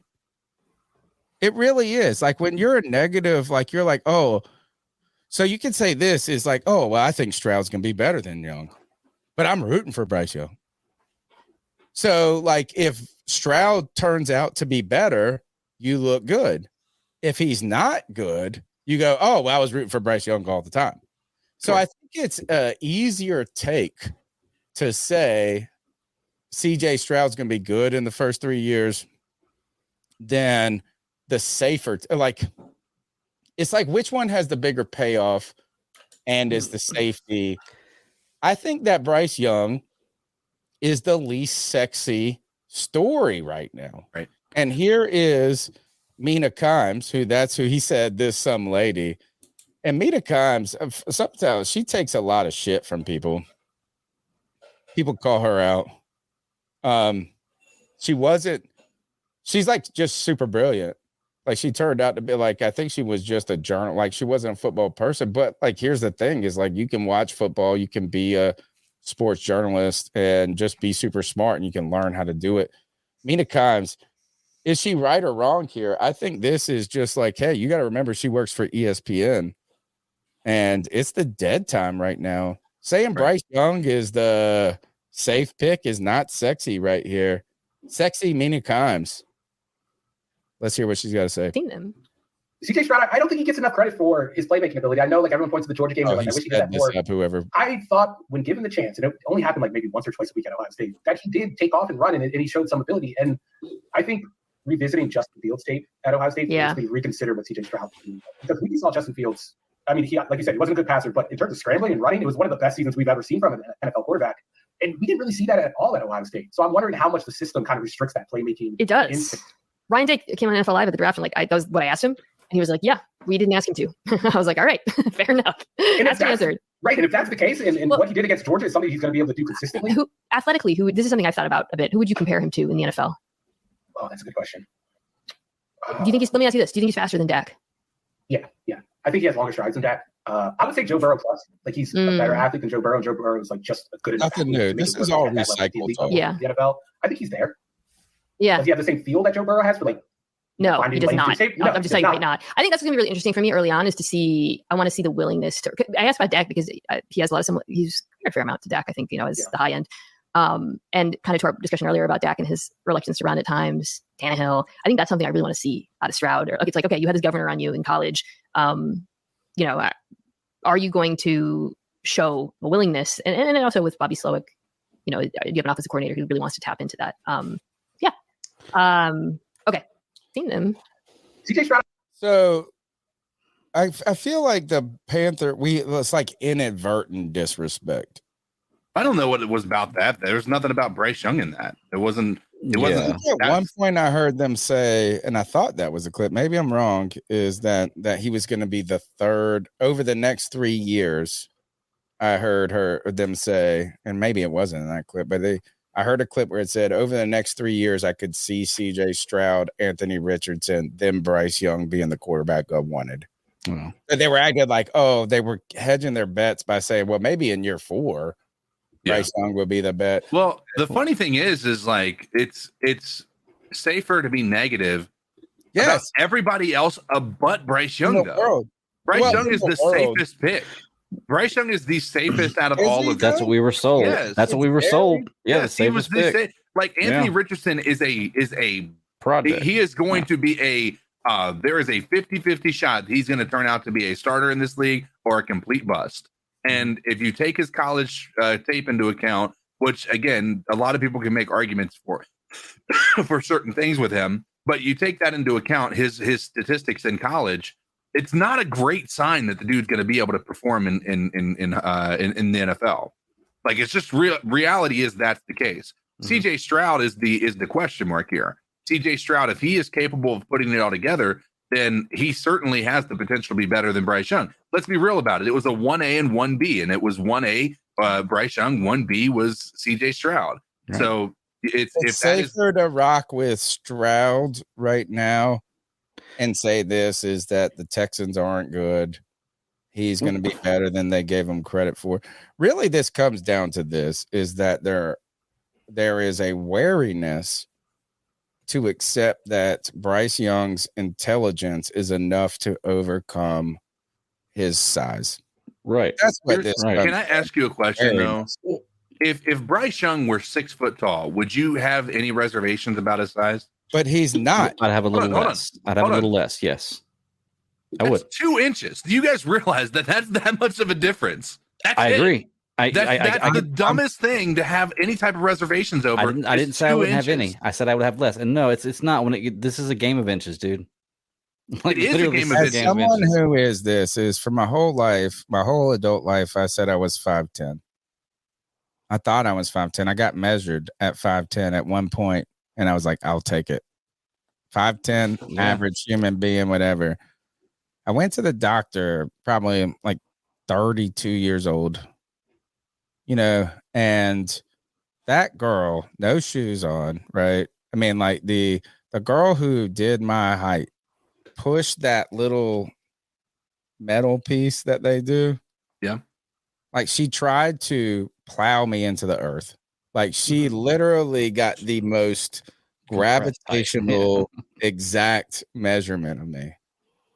And I was 5'9" 3/4. Yep. And my wife had always told me, she goes, "You're not 5'10". Ha. Like she was like, "No, I'm 5'10". He's 5'10". She's like, "No." I was like, "No." CK, for someone their whole life, their whole adult life of 15 years, thought they were 5'10" and found out they weren't 5'10". Quarter inch fucking devastated me, dude. Yeah. Well, I mean, the thing is, like you said, 2 inches is not a lot. You're right. When you put it on a scale of is it big? No, 2 inches is not big. But 2 inches some people may agree. 2 inches may make all the difference. How tall? Look, this is a podcast of short people. Yeah, I think I'm 5'11". Tallest motherfucker in this. Yeah, 5'8". Yeah. Are you really? I'm 5'11". I say 5'11". He don't have no hair. He's taller than me. This shit. Well, look, I wanted to push back on one thing real quick, Tony, before we got too far away from this a minute ago, where you were talking about how people who can say, like, it's an easy way out to say, well, I think Stroud's better, but I'm really pulled for Bryce Young. I think I disagree. I think those are two different statements, because that's the camp that I'm in. I wanted us to draft CJ Stroud. Now, Bryce Young's my quarterback. I think he can do well, and I hope he does well. But to this moment, based on what I had, the knowledge I had being drafted and nothing new coming out, I think that CJ Stroud is going to be a better quarterback than Bryce Young. Now, I can be wrong about that in the future and still pull for Bryce Young to be a good quarterback now.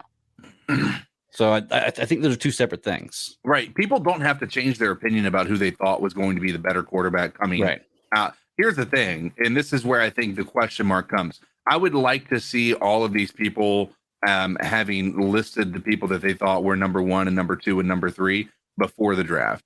Right. And then let's see, now that this guy's a Carolina Panther, how many have changed that tune? Because the thing is Anthony, who brought this call up, has been a Bryce Younger from the beginning. But you're right. Keep going. But the people who are saying that he is number 3 on the list, that's who I want to see. Media, they were quiet in those moments where the super scouts were saying this is the best guy to take right here. Right. And they weren't like, they weren't big dicking it then. But now when it's safer for them to step up and make a riskier bet, they can say that. And I guess this is what, and Greg, when you said, or in CK, you said go back and look at what people said, is I tried to always be clear that I wasn't really commenting on who would be better. Right. But just who I would pick. Right. And I would admit, like, the things that it was almost not as much what gravitated me towards Stroud. It was just like this. It was like, look, is like, are there a big difference between the two? And what is the big difference? And you know what? I've just had to reconcile now, and I'm going to just heed these people's advice. Mm-hmm. I'm going to heed Anthony Piccirillo's opinion. I am on their side now. And I'm like, I just said this is like, I was just concerned. Right. Sure. I think we all would. I was concerned too. Like, I mean, I was, if you guys recall, I was a CJ Stroud fan myself. I got won over when I watched videos, not only interviews, but also like the tape of that's when Bryce Young wins, bro. I'm telling you, that's why these people are putting him 3 right now, because this is not the time Bryce Young wins the narrative. Bryce Young will win. They're going to be changing their tune if he fucking comes out in there, throws 288 yards and 3 touchdowns in his first go. Right. This is the time. And that's what I was trying to make with that analogy of the combine, is like, that's not when Bryce wins. Bryce wins in the interviews, and now it's the dead time. He got no pads on. He looked like a tiny motherfucker. Then you show this picture of Anthony Richardson rolling out, choppy, and then throwing it, and then actually being accurate. And you're like, oh, fuck, he looks like a stallion. He's the hot girl at the bar that's beautiful and sexy and turns out to be, and I'm not saying about his intelligence, but like the outside exterior overwhelms you because you got some beers in you or something. Mm-hmm. But again, this is not who's going to be better. It's just what was the best pick. And now we have to heed the advice, not only of people who have been behind this, like Anthony Piccirillo, But the Carolina Panthers believed that Bryce Young was the better pick. The question is he the safer pick? Is he this or that? And if Stroud turns out to be the best quarterback of this bunch, I wonder what we'll say about that test, those test scores where it was like he's dumb. PS2 test. Yep. Yeah. And then you heard the Bryce Young. So not only do you have like this, like, oh, Stroud scored a 4 or some stupid shit on it. And then you have, oh, Bryce Young over there being super articulate. Do you get hoodwinked? We just need Bryce Young to win. And if Bryce Young comes out and wins, all these motherfuckers are going to be wrong. Yeah. I agree. So he's not going to win the narrative. I don't think it's disrespect. I think it's just reality. And I agree. I think he's going to win the narrative until we have points on the scoreboard. Yeah. I don't disagree with that. I think that's a very good point. Is like right now, Bryce Young is only going to win. He's not going to be winning right this second because they're not playing real games, right? He's not going to. Oh, your mom wanted you to marry. That was the right choice, but you went for the bad girl. Right. And so I think I think that's a different way of looking at it that maybe I wasn't. So I agree. Maybe there isn't a piece of disrespect. I mean, I think there's probably a combination of things like that, but I think there's a potential that is, very possibly not the concern here. Would that be the sexy story either? Would it be the sexy story as you're playing this clip of a giant athletic person doing giant, wonderfully athletic things, and then you pan to the other hand where you see this little tiny person, you go, oh, well, they're so smart, right? They're gonna win. And look at that, look at how accurate it is. It's just not, you have to, I know it's disrespectful in some, or at least fans take it that, but it's also the reality of the news cycle. And like, what makes a good headline in a dead time? And we are dead right now, and the only reason we're still going 2 hours and 41 minutes is because of Tony. Let's go to the next call. What's going on, fellas? It's Corey calling in. It's been a minute since I called, but just wanted to share my thoughts and see what y'all think. It's Monday,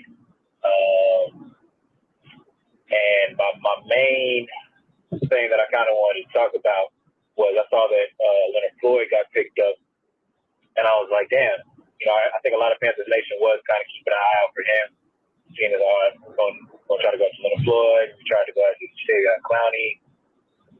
But I don't know, man. It looks like we're going to run it back with this defensive core. And I guess my main point is, like, there's been a whole lot of chatter about the Panthers' new look offense and, the wide receiver core and the weapons and whether it's going to be good enough for rookie Bryce Young and all this stuff, right? But don't be surprised if this defense loses a couple games, man. And I don't want to be, a negative whatever. I don't want to be a wet blanket before the season even starts. But just to be realistic, I hope nobody's like thinking we're going to be like a world beater team of that. I think we're going to max out. We can max out at like 9 wins. Like, I think that's like a really respectable. Keep it realistic, but also like I'm gonna have fun watching the games type of thing. I'm just not that kind of guy going into a season thinking that every player who we are thinking may be good is gonna end up being good. Like, some of these guys don't pan out, man. That's how shit works. But anyway, like, my point was, I just feel like our defense, man, like we have playmakers, we have great players on this defense, but he kind of chose to run it back with some of these guys. Like, I don't like YGM and Marquise Haynes. Like, that's our edge rusher beside of Brian Burns. Like, our DBs, our cornerbacks beside of Jaycee Horn is, Dante Jackson coming off an Achilles and CJ Henderson coming off his fucking second number change in 2 years. Like, all the moves that we made and the personnel changes we made within the last year to, go out and get Bryce Young and get these all this different stuff. Like, there's never going to be a 1-year turnaround. But I'm kind of thinking, like, where's the where's the solid, cheap veteran? Like, where's that linebacker? Where's that edge rusher? The Von Bell of linebackers, the Shy Tuttle of edge rushers. Like, where's that guy at? I don't know.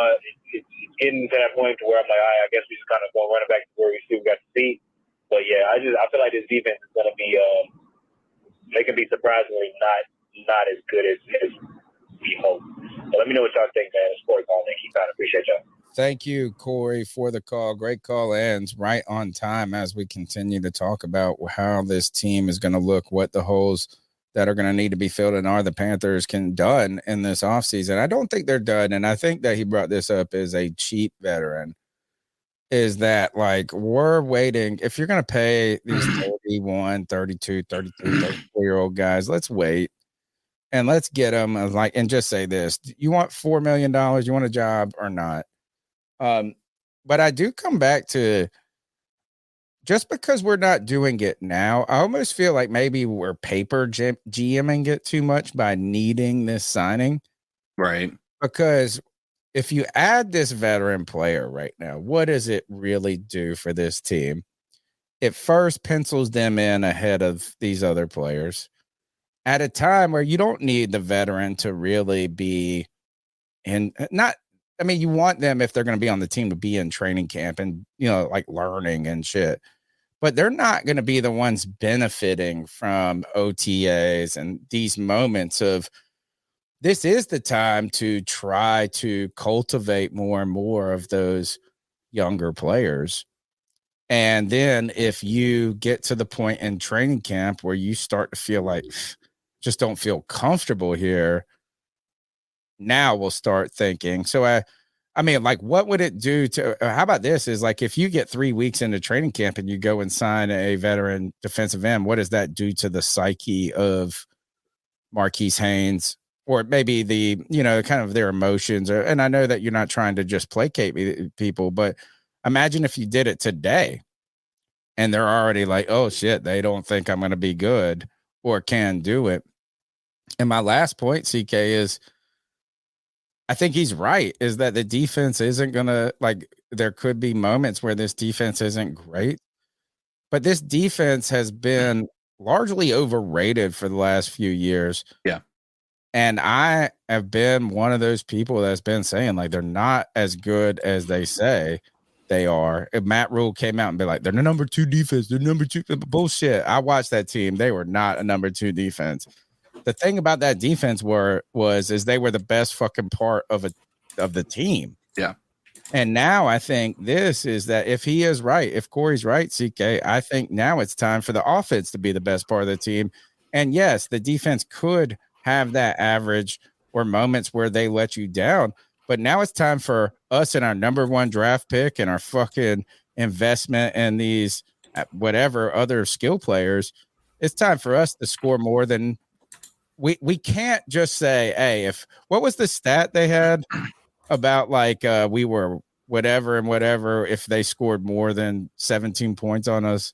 Like, we can't be that team anymore. I think that's everybody's stat, not just ours. I think you're like you have less likely chance to win if you're less than offense, like, we need our offense to be respectable.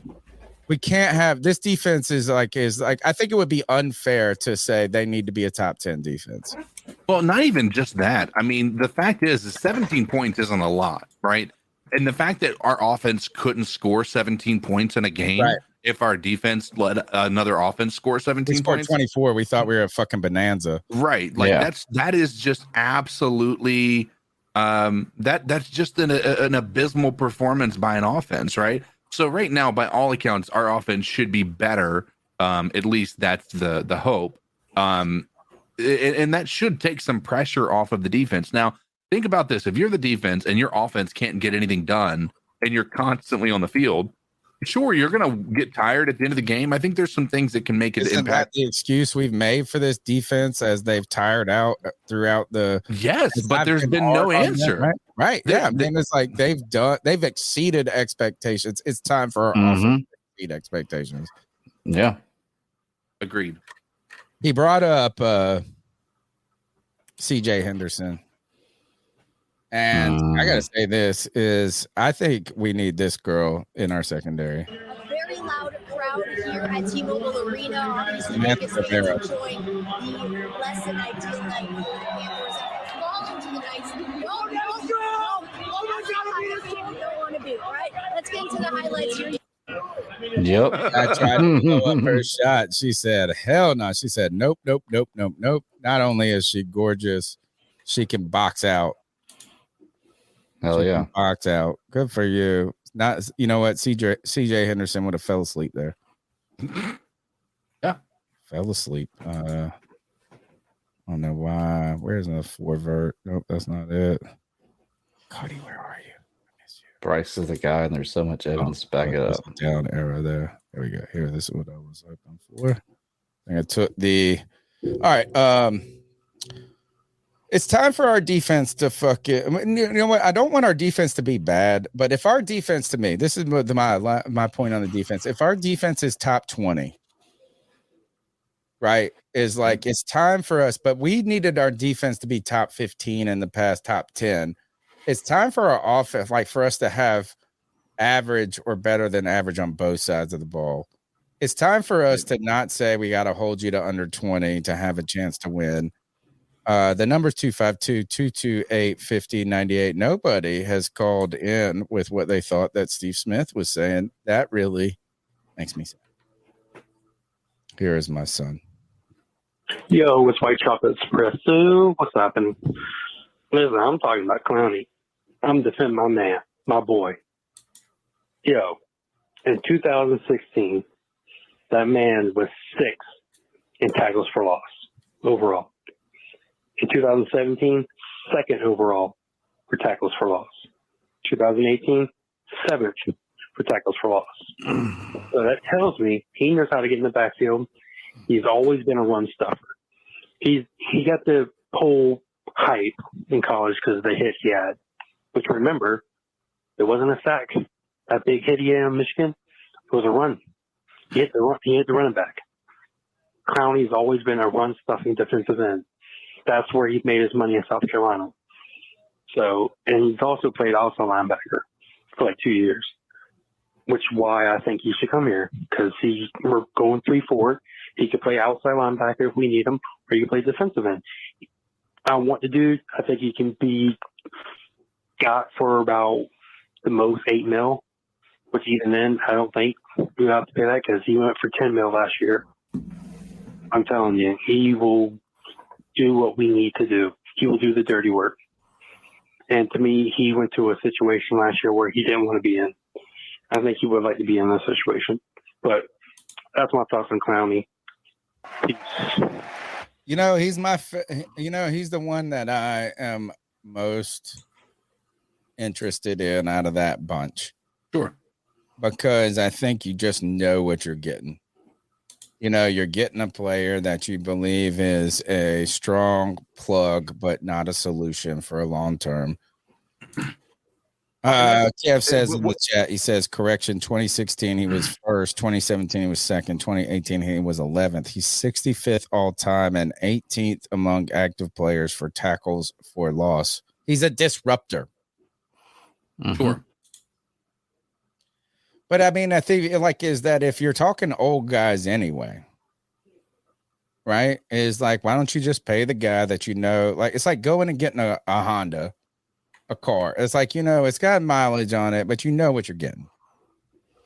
You know what you're getting there. I'm all right with it. Did you see? So we got some starred comments. Thank you, Greg. Did you guys mention the Shaq Thompson one? No, we didn't. I started that a long time ago, and I wanted to bring that up. That was the other point. I knew there was 2 points I wanted to bring up with Shaq Thompson. That was the other point. It just reminds me of it. And I don't know if this is real, but Booker brought up that. No, it's exactly real, and I know real. the reason why. Wow. Shaq Thompson played a few games in minor league baseball. Played 39 at bats, 0 hits, 37 strikeouts. I was never good at batting in baseball, but no, wow. I mean, in a sport where if you hit 250, you're like awesome. Right. So like 1 out of 5, basically, you're very good at that sport. The reason Shaq Thompson even said this is awesome. He said this: I can't hit a curveball. Like, so there was just like he had a devastating thing. He's like but it was just like, man, they just found out I can't hit the curve and they get me in 2 strikes and they're throwing the curve. I'm striking out. It's the hardest thing to do in sports is hit a baseball. Really? It really is. Yeah. 100%. Golf? No, golf's not it's the hardest Maybe thing the to be able to. sport of golf is no, you're right. Probably. Yeah. I think because think about it, you've got to, in some cases, judge something coming at you from 60 feet away at 95 miles an hour. I hope it's 90 and determine. away. No, it's 90 feet away to the base. So, and it's coming at 95 miles an hour. You don't know where it's coming, and you've got to time where to put your bat. That's the hardest thing to do in sports, hit a baseball. Like, just single thing to do. It's got to be. Most difficult position, quarterback. I could say that. Yeah. Hardest thing to do is hit a baseball, and most difficult sport to be great at, golf. I don't know. Tough questions. Yeah, maybe. Let's go to the next call as CK reflects on the golf comment. And boy, you better talk about this live a PGA merger, dude. Oh wow. We haven't heard this, but tell me if we've heard. Hey, how's it going, guys? This is Coach Kurt. It's been a while since I called in, but I've been tuning in on the Friday free for all. I just want to give you guys a little story that happened, little situation that happened not too long ago. So I was in Chili's with my wife and kid, and I looked over to the screen, right? And there was like the sports center and the sports analysts were talking about the season the Buccaneers were going to have. And it was like a 7-win season, and they were going through their schedule, and they predicted them to beat the Carolina Panthers both times this season. I walked up to the manager, and I was like, turn that shit off. I was like, that is the most delusional shit I've ever seen. Mind you, I'm not even in North Carolina anymore. I'm moved back to Virginia because I'm about to go into the military, do my training and shit.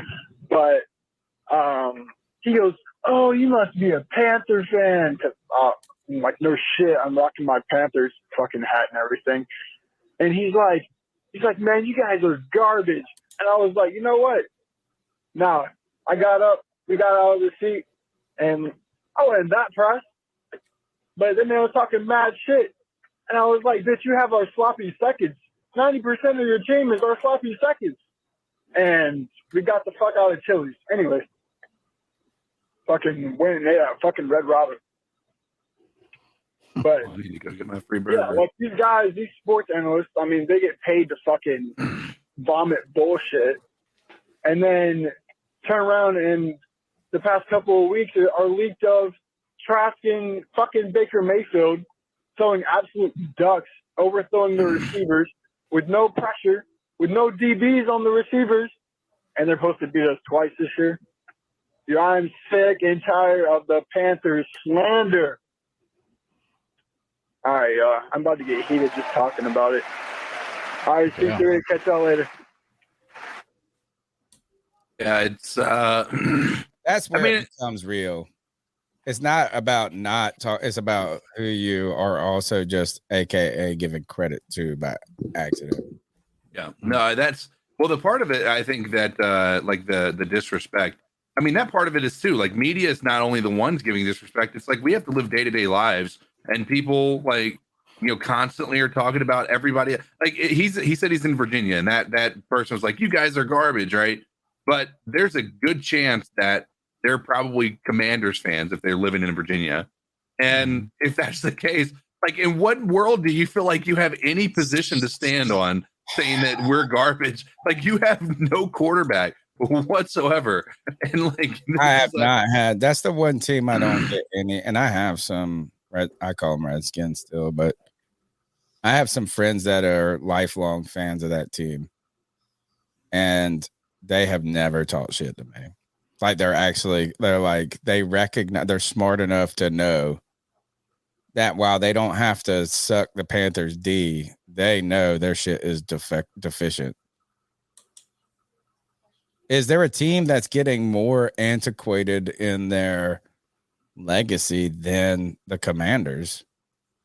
Like if you guys are talking shit about the fucking Cowboys over puffing their legacy, the Redskins or Commanders haven't been good since they won a Super Bowl in like 80 5, like, man, it was a long time ago. The first black quarterback to win a Super Bowl. They didn't even have another good run until Gibbs came around. Early 90s. Yeah, they had a pretty good run then. Maybe. No, I mean, Gibbs was in the 2000s. I wonder, is there a team that had a good history? The Bears, maybe.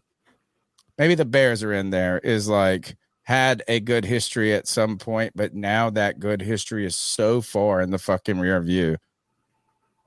Like it's untenable to hold on to. The number's 252-228-5098. Didn't get one call about the Steve Smith thing. Very disappointed. We may have to meme contest that.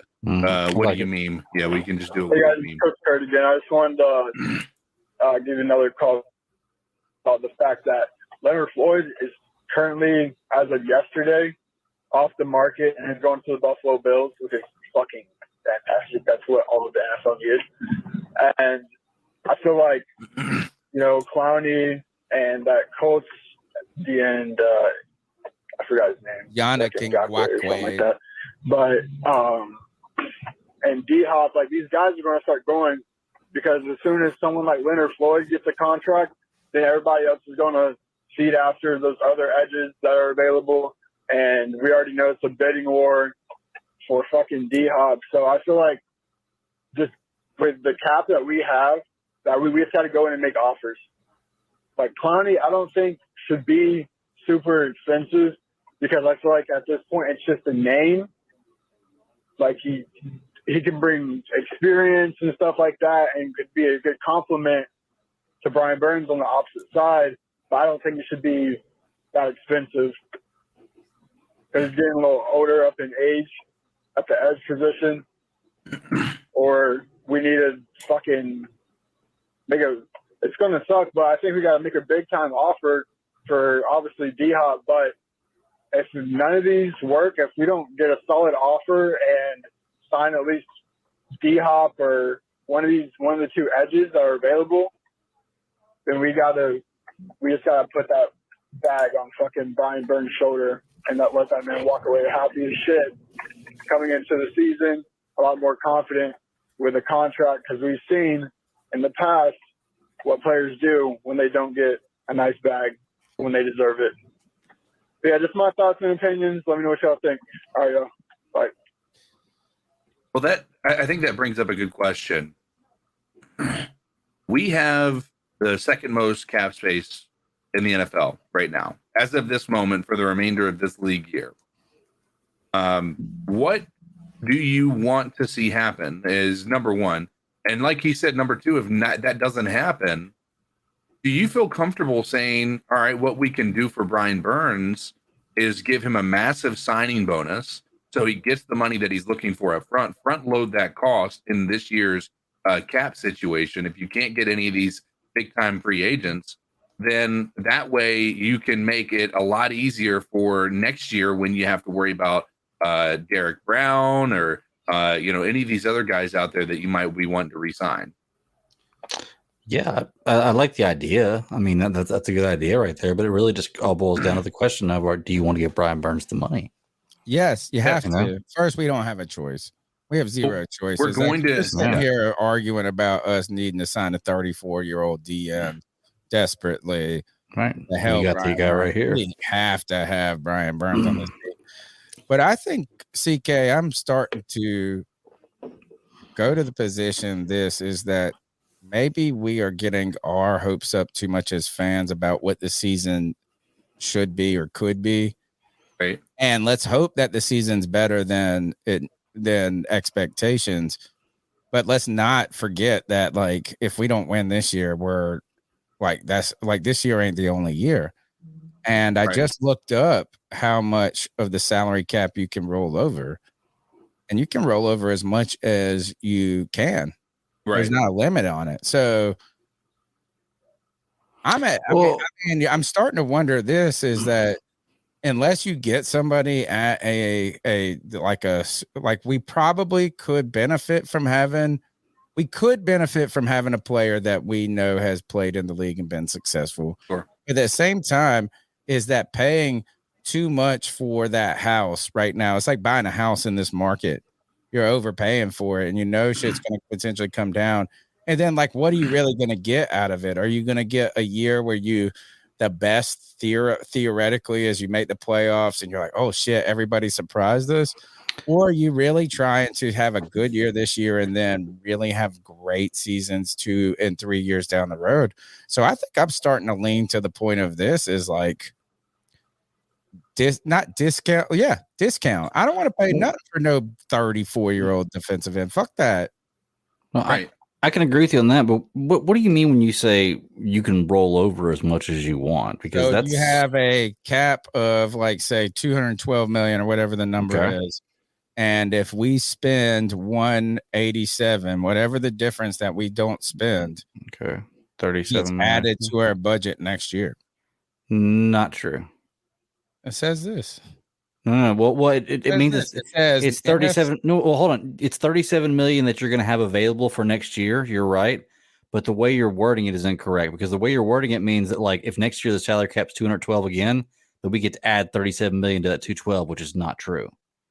That just means that 37 million is available for us within that salary cap of 212 next year, which basically just means if you don't spend it next this, what does that even mean? Like, no, it means if you don't spend it this year, you have it next year to spend. Is all that means. Well, we have a billionaire owner. We always have the money. No, not with salary cap. It says all right, this is what I Googled.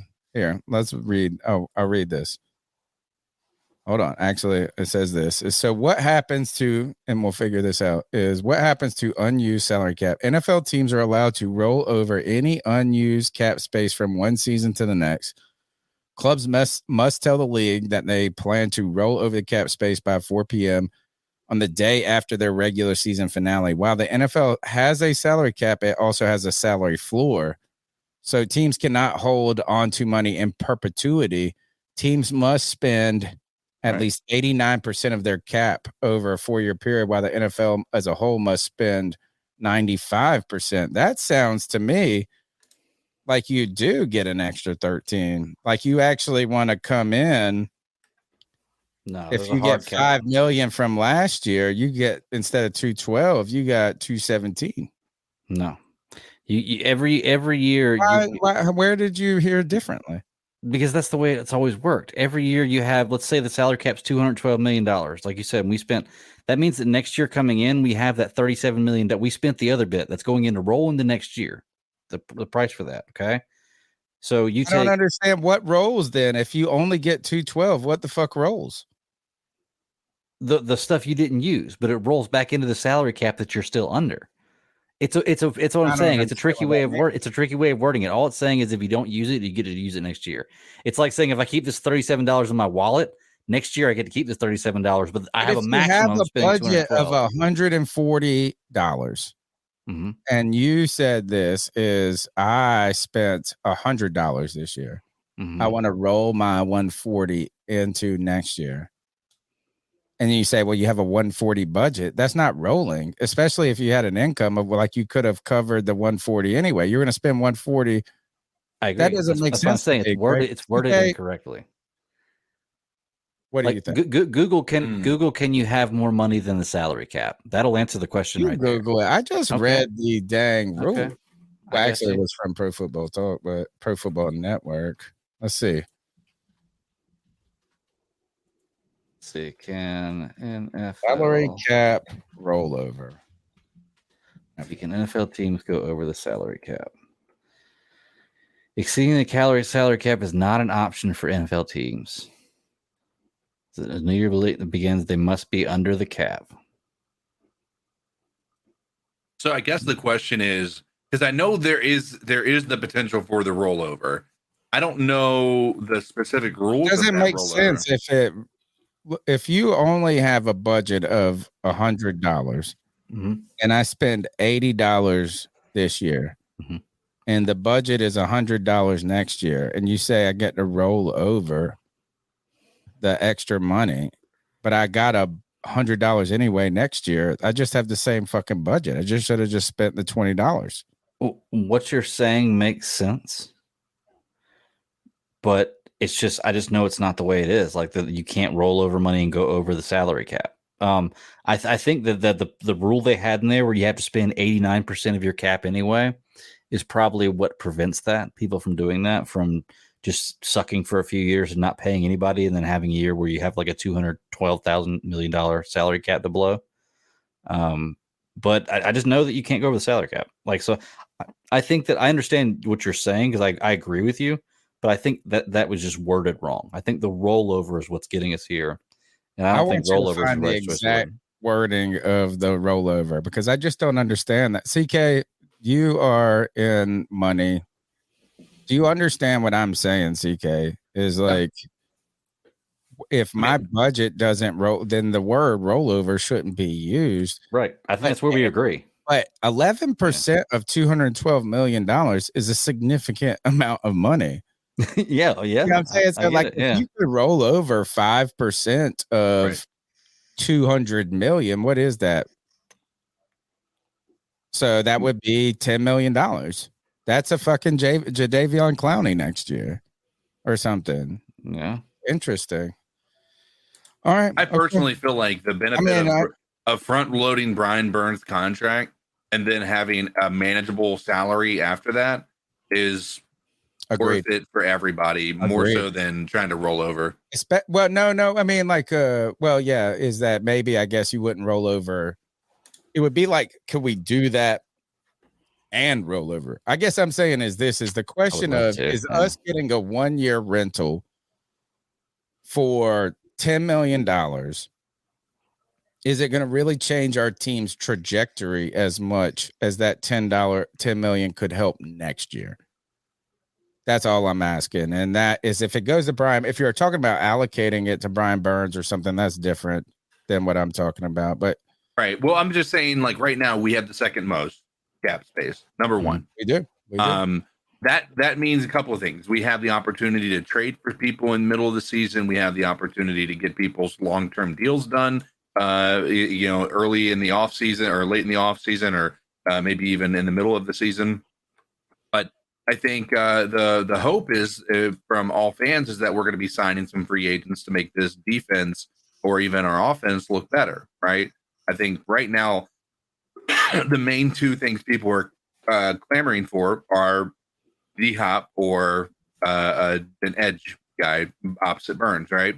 So if none of those are options, what do we do? Do we sit on the second most cap space for the rest of this year? I mean, that's money. It might be able to roll over again, depending upon the circumstances. When we say second most cap space, does that actually mean a ton of money? And now I'm starting to think of the reverse position that I was advocating for, is like, it is us saving ultimately $3 million this year and having $3 million next year. Is that really a savings that is worth not getting a player who could really contribute this year? That's the question. It's like, we have $6 million. We could have spent $9 million, but we fucking saved the $3 million and we spent $6 million. It's almost like you should just pay what you want rather than, it's almost like when I go to a restaurant and I want to order the fucking seafood and I'm like, oh, well, the chicken's $2 less. But I guess where's the, you got to play the long game too. And that's where I think the tough part is like, there's going to be a team that halfway through the season, they're going to be on a fire sale, right? Right before the trade deadline, they're going to do what we did with Christian McCaffrey, and they might have a salary that many teams can't afford, but having the second most cap space available might allow you to actually make a trade like that, right? And again, these are just hypothetical situations. So do you want to go and spend that money in the off season, or do you really want to have the potential, like you said, to roll over or sit on that money? Again, I don't know. I genuinely don't know the right answer to this. Right? I think I do. And I think the right answer right now is that if we don't do it in the next week or two, it doesn't matter. Right. Like, is that just would make us feel better today. But is us signing Justin Houston or whoever the fuck, whatever name you want to pick, who is this or that, if we sign them in a month, is that really a different, you know what I mean? Like, is like, the longer we wait, probably ideally we get the better financial deal. So like, just because we're not doing it right now doesn't mean that it's financially unwise. All right, here's the last call of the night. It's History Podcast. It's JJ back with another call. And I wanted to call for this week because I had a question on the Friday free for all that a lot of people said it was a pretty good question. They liked it. It was about Bryce Young and expectations. And I said, how fair is it to really ask of Bryce Young to be the best player on the team this coming season for his rookie year? Is it fair to ask for him to be a better quarterback than Brian Burns is a pass rusher, or Jaycee Horn is a cornerback, et cetera? You get the deal. And then the other thing I wanted to talk about was Brian Burns' contract and how everyone's so worried about him getting Myles Garrett money when him and Max Crosby basically put up the same amount of numbers or production over the past couple of years. And Max Crosby gets paid like $1.5 million less per season. So it's relatively going to be the same market for Brian Burns throughout the entire time. That's really it, C3. Keep pounding. Let me know how y'all feel about that. Have a great week. Keep pounding, Panthers fans. Right on time, actually. Great call. Great timing. Thank you, JJ. Hey, really just become a family member in the C3 family right away. He's the little baby brother. He's our baby brother. The Friday free for all, guys, is a slugfest. You gotta have a thick skin in there, and sometimes I'm not ready for it. But he brought up I don't know if there are. This is a hard question for me about Bryce Young, guys. Yeah, I don't need him to be the best player on our team from day one, but he needs to be the best player on our team. Mm-hmm. And I don't know, if it doesn't happen on week one, and that means it's not going to happen, but he's the number 1 overall pick. He's a quarterback. It's the most important position. If he is the best player on the team, he's going to get $1 bazillion in 5 years. Mm-hmm. I need him to be that. I need him to be what all the people who love him and all the people now who are like picking the sexy person. I need him to just be that. I need him to be the stock that we bought, that everybody told us we should buy, sound company, and then 5 years later, this company's fucking thriving. But I am placing very high expectations on him early, guys. And I don't want to say it's unfair, though, because that's what we drafted him for. If we wanted to draft a player who we said their upside was down the road, we would have drafted Anthony Richardson. Yeah. But we drafted the guy who's supposedly the best now and going to give you the best crazy intangible thing. Whether it's fair or not, have the highest of expectations for Bryce Young. And I wrote a story for Carolina Cat Chronicles about this. I think my expectations are higher for Bryce Young than they were for Cam Newton. Yeah. I'm right there. No. I'd have to think about that one for a minute. But I'm right there with you on the, yes, I expected 100% him to be the best player on this team because that was what I was sold. And that's what I wanted. That's what I wanted to be. That's what we paid for. It's not even just what we were sold. That's what we paid for. We got rid of one of our best players. Like definitely one of the best players on our team. Draft picks. And draft picks to get this guy. We moved up. This is the guy. He knew what he was coming in for. This is what we got him for. So if he's Kirk Cousins, he's a bust. Yeah, I agree. I hate to say it like that, and I really do. And I hate to put the pressure on him. I know I hate the guy, but who was the other? I guess actually it was Chicago that drafted. What did they draft? What that dude second or first? He's now with the Steelers, or he was with the Steelers. He might not even be there anymore. Not Tannehill. Tannehill was the Dolphins. Bortles was Jacksonville. Who was the guy that the Bears drafted real high? I think he came from Carolina. Come on, you guys aren't helping me at Trubisky? all. Trubisky, yes. Yeah. Right? It's like, I mean, think of this. It's like you can't just be. All right, was Alex Smith a bust at number 1? Yes. Depends on who you ask. Yes, he was. Yes. Because his career wasn't good till he went to Kansas, really. Right. And even there, he didn't. I mean, he was win the Super good. I Bowl. mean, better than that. You have to be great. I have the highest of expect. I mean, I'm sorry, Bryce Young has got to slay, and he hasn't got to slay from moment one, but he's got to slay. Yeah, that's it.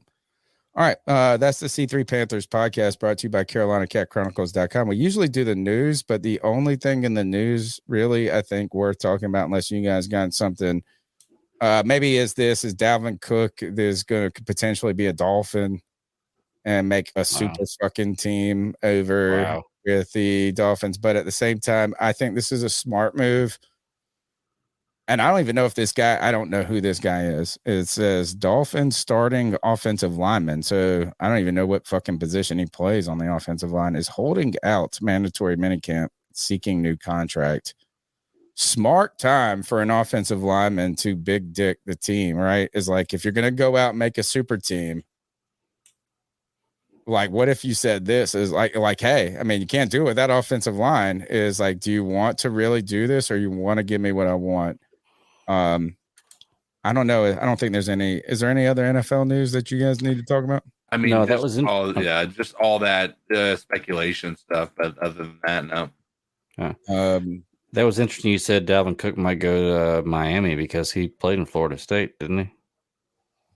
Yeah, Dalvin and Cook? let me just peek. Oh, I guess the other thing when it comes to the NFL, actually, this is news that needs to be mentioned because it might become a big story, or at least a bigger story down the road. Is they're investigating now a cornerback from the Indianapolis Colts for gambling. You had like 3 or 4 players with the Lions who were like, and now the players are saying we didn't know the rules, which I saw somebody say that was the Lions' fault. I don't believe that. It's like, we all know that you're not supposed to gamble if you're a fucking player. Yeah, just don't gamble. Now, is it Yeah. fair for you to not be able to? Can they not gamble on other sports? Now, that's the question. Was it other sports? Was it different? They got in trouble for playing DraftKings or whatever, and they were making the plays. It might even been but they were in the team facility, and that's against the rules. Like, you can't gamble in the locker room, even if it's baseball or something. But now it's starting to go that they might be gambling, or at least this Colts guy, the investigation is starting to say that maybe it was on sports.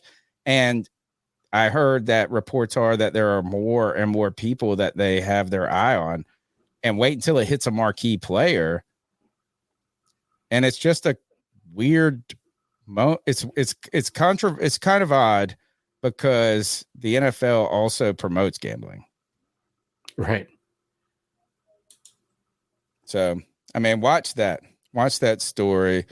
Do you think, and I'll just end this, I'll just ask you your position on this, CK. Yeah. Should NFL players be able to gamble on other sports? Yes. Well, yeah.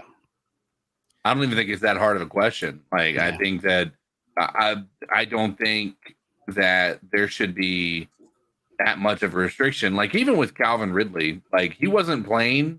The idea of being able to gamble, like, it just seems kind of odd. Now, the part of it that is tough is if he's in like the team facility and he's like betting against this team, then like he might know something or whatnot, and that might be a competitive disadvantage, or it might like be insider trading or something like that. But if I just can't imagine. I would like to see what this is, because when I looked at Isaiah Rodgers' like post about, you know, making a mistake and I want to be better, it sounded like it's way worse than what we've heard so far. I think there is Greg, a real concern about them betting on the NFL at all, even if it's not their own team. Oh, yeah. But I also think there is a concern, and it might be unfair because you're saying, hey, everybody else gets to gamble, right? But the world isn't fair. But I do think this is it's kind of like the gambling propaganda that it's very sanitary to gamble. Like, it's like, oh, it's just like everybody bets. It's legal. It's like, fine. It's fine. And it is in a one-off situation. Gambling is 100. It's like drinking a beer in a healthy situation. It is healthy. But we know in so many of these cases that it is an unhealthy thing for people. And what I mean by that is like the average beer drinker doesn't just drink one beer. The average gambler doesn't just place one bet. So it's not about the bet they place today. It's about the bet they place in a year and a half when they're down $40,000. When they're doubling into nothing, you know? Right. They're on baseball, and now they're like, oh shit, I gotta do something. So it's just like that's the concern is, and then the irony of this is that it also recognizes the unhealthiness of it in general as the NFL promotes it. Well, I mean, that's always going to be a concern, but I mean, what's the other option? Is just to completely ban it or to put so many restrictions. That's the only other option, right? Just completely ban it. So, because it's like you can't smoke weed if you're in the NFL. It doesn't matter if you're in a state that's legal or not. So that's basically saying that because some people can't handle it and some people can't do it, you should punish everybody and make it illegal for everybody. And protect, but my job does. And I understand. Like, I understand NFL players not betting on NFL games. I think that if you're an NFL player, you should be able to bet on other sports. I have no problem with that. I wonder what is what's the ruling on like the rest of the staff and the teams, like the coaches, the doctors, the staff. Another great question that we don't think about. Are they allowed to bet on NFL games? Because that's an interesting question. Because I think they would have a lot of inside information, just like a player would. I don't think it's even a question if you should be able to bet on the sport of football. My question is, should you just be able to be involved in gambling, period? Well, I think they should, but let's be fair too. These players are getting suspended for a year or season, which sucks. It's very bad. But look at Pete Rose. Okay. Yeah, but like nobody players. Pete Rose too was the man. Yeah. All right. Well, just keep an eye on that story. Keep an eye on that story. Let's go to the fight. I mean, we didn't have a lot of news. On purpose. Let's see this. We're still at 12:30. Right, yeah. Oh shit. I know. My fault, guys. No. Longest running segment on the longest running podcast.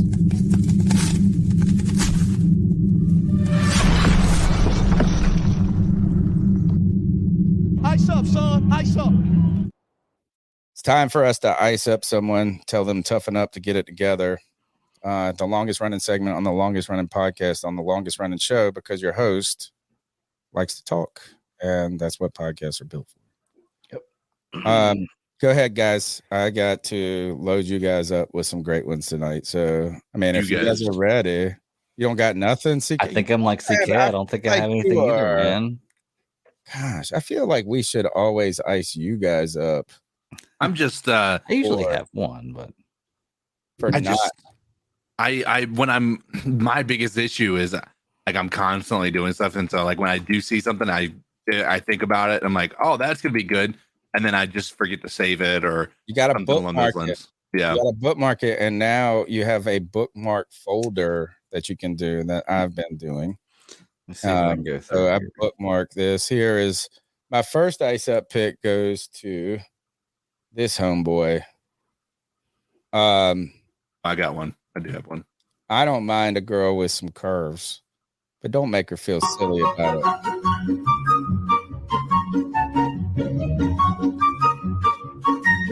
This mug is just on this. It's just into this love. I wouldn't call that a love man. And he is into this girl's soul here. It's my first one. Ice up to that dude. That poor girl just taking that, like just dealing with it. My next ice up pick, this one's right up my lane, guys. This is like my typical ice up pick. Like Cody always says, I have a affinity for people just getting fucking hurt on the internet. This shit is wild. Ice up to I hurt my back this past weekend. It sucks, but like, not only, I mean, everybody should, I would take care of your health, but like, don't try to be super crazy and shit. Sometimes look at this guy, whatever this shit he's lifted. Oh gosh, that leg's broken. He's out. He's out.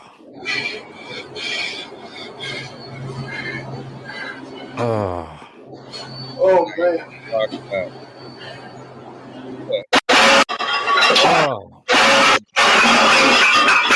Throwback. Good God. Yeah, Man. What a dummy. Is this an ice up pick, CK? I don't know if this one is or not. Like, I don't know who to ice up in this one. Yeah. It says this, as I saw this tweet. Says he said, my income has become lower and lower over the years due to rising cost of living, and family has become bigger and bigger. Musa Hashaya is a 68-year-old man from Uganda. He has 12 wives and fathered 102 kids. Well, of course, shit got more expensive, motherfucker. Like, I don't know who to ice up there. I don't know who to ice up. Should we congratulate him? Should that be something more than that? And I had two more. I know it's crazy. CK's like, I fucking hate you. No, you're fine. I got one as well. So this is Martin. No, this was Matthew Tkachuk getting kicked out of the Stanley Cup. He had two 10-minute majors or whatever, which is like getting 2 techs or whatever the rule is, where you're going to get kicked out automatically. This is what they kicked him out for. And in a sport that I love, hockey, that they let these motherfuckers basically do everything half the time. In between Matthew Tkachuk's goal and ejection, a route was thrown on the ice What's by one of the this? Panthers So not fans that, here in the not that. building. Here And Matthew comes. Tkachuk perhaps It's him sending a leaving. message Look. to the Vegas bench of what awaits them down in South He Florida knocked for the game 3 guy's and 4. stick And there's in between Matthew Tkachuk's goal out of the head. the Vegas bench of what awaits them down in South Florida for games 3 and 4. They hit him there. Wow, yeah. So screw that. The NHL, and this is my favorite. This is the one. Oh God. This is the one that I had two that were right up my alley. The tweet said, this is, how unlucky do you have to be this person?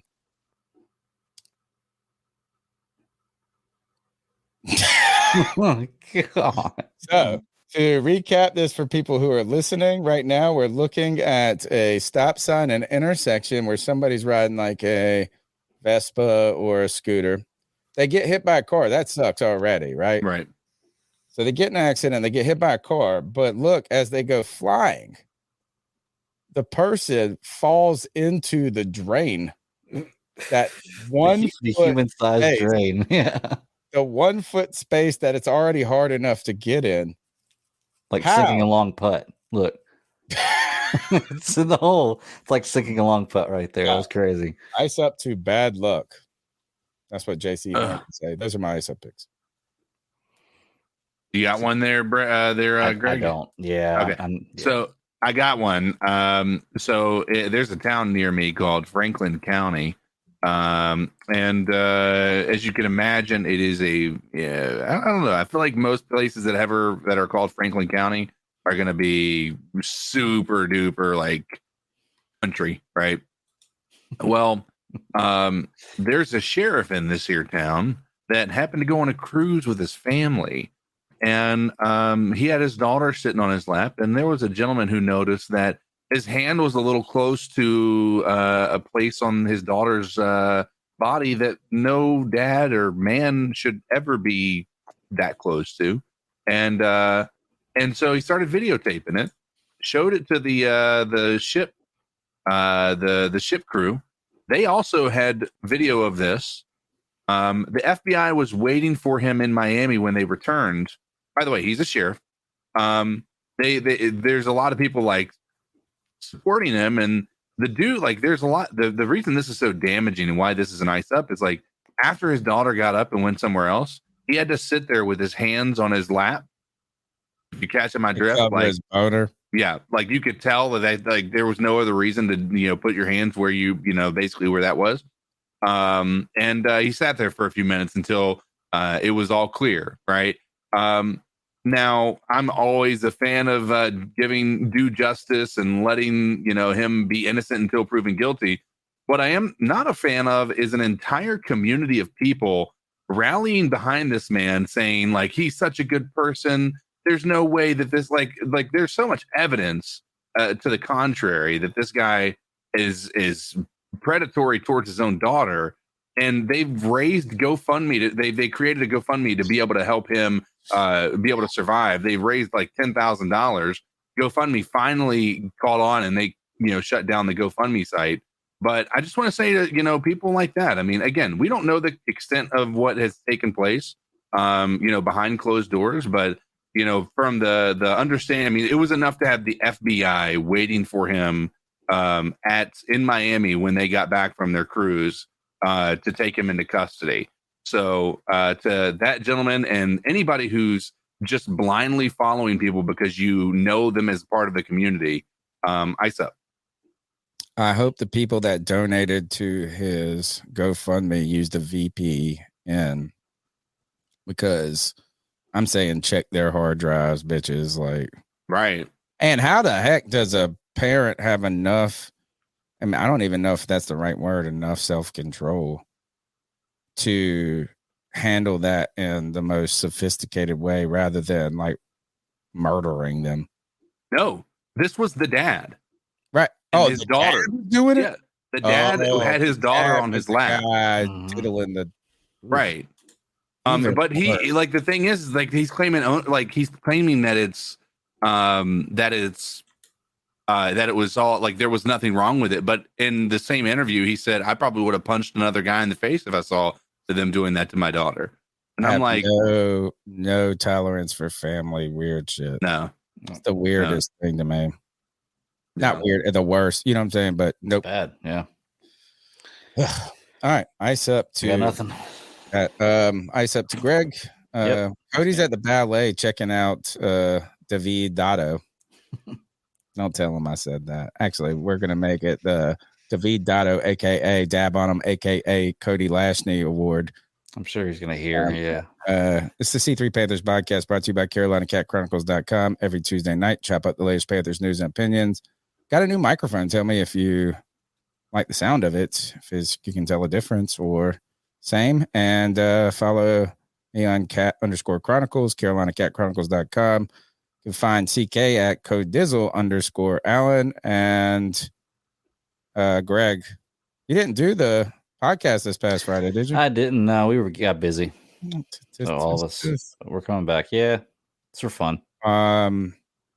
Trying to think of movies to watch real quick is there's actually a lot of good shit out right now. I watched the missing shit that you look with the girl that found the mom that got taken in Bolivia or whatever by her boyfriend. Saw that shit. That was good. The other one that's really fun is Ghosted. Another one that's very fun is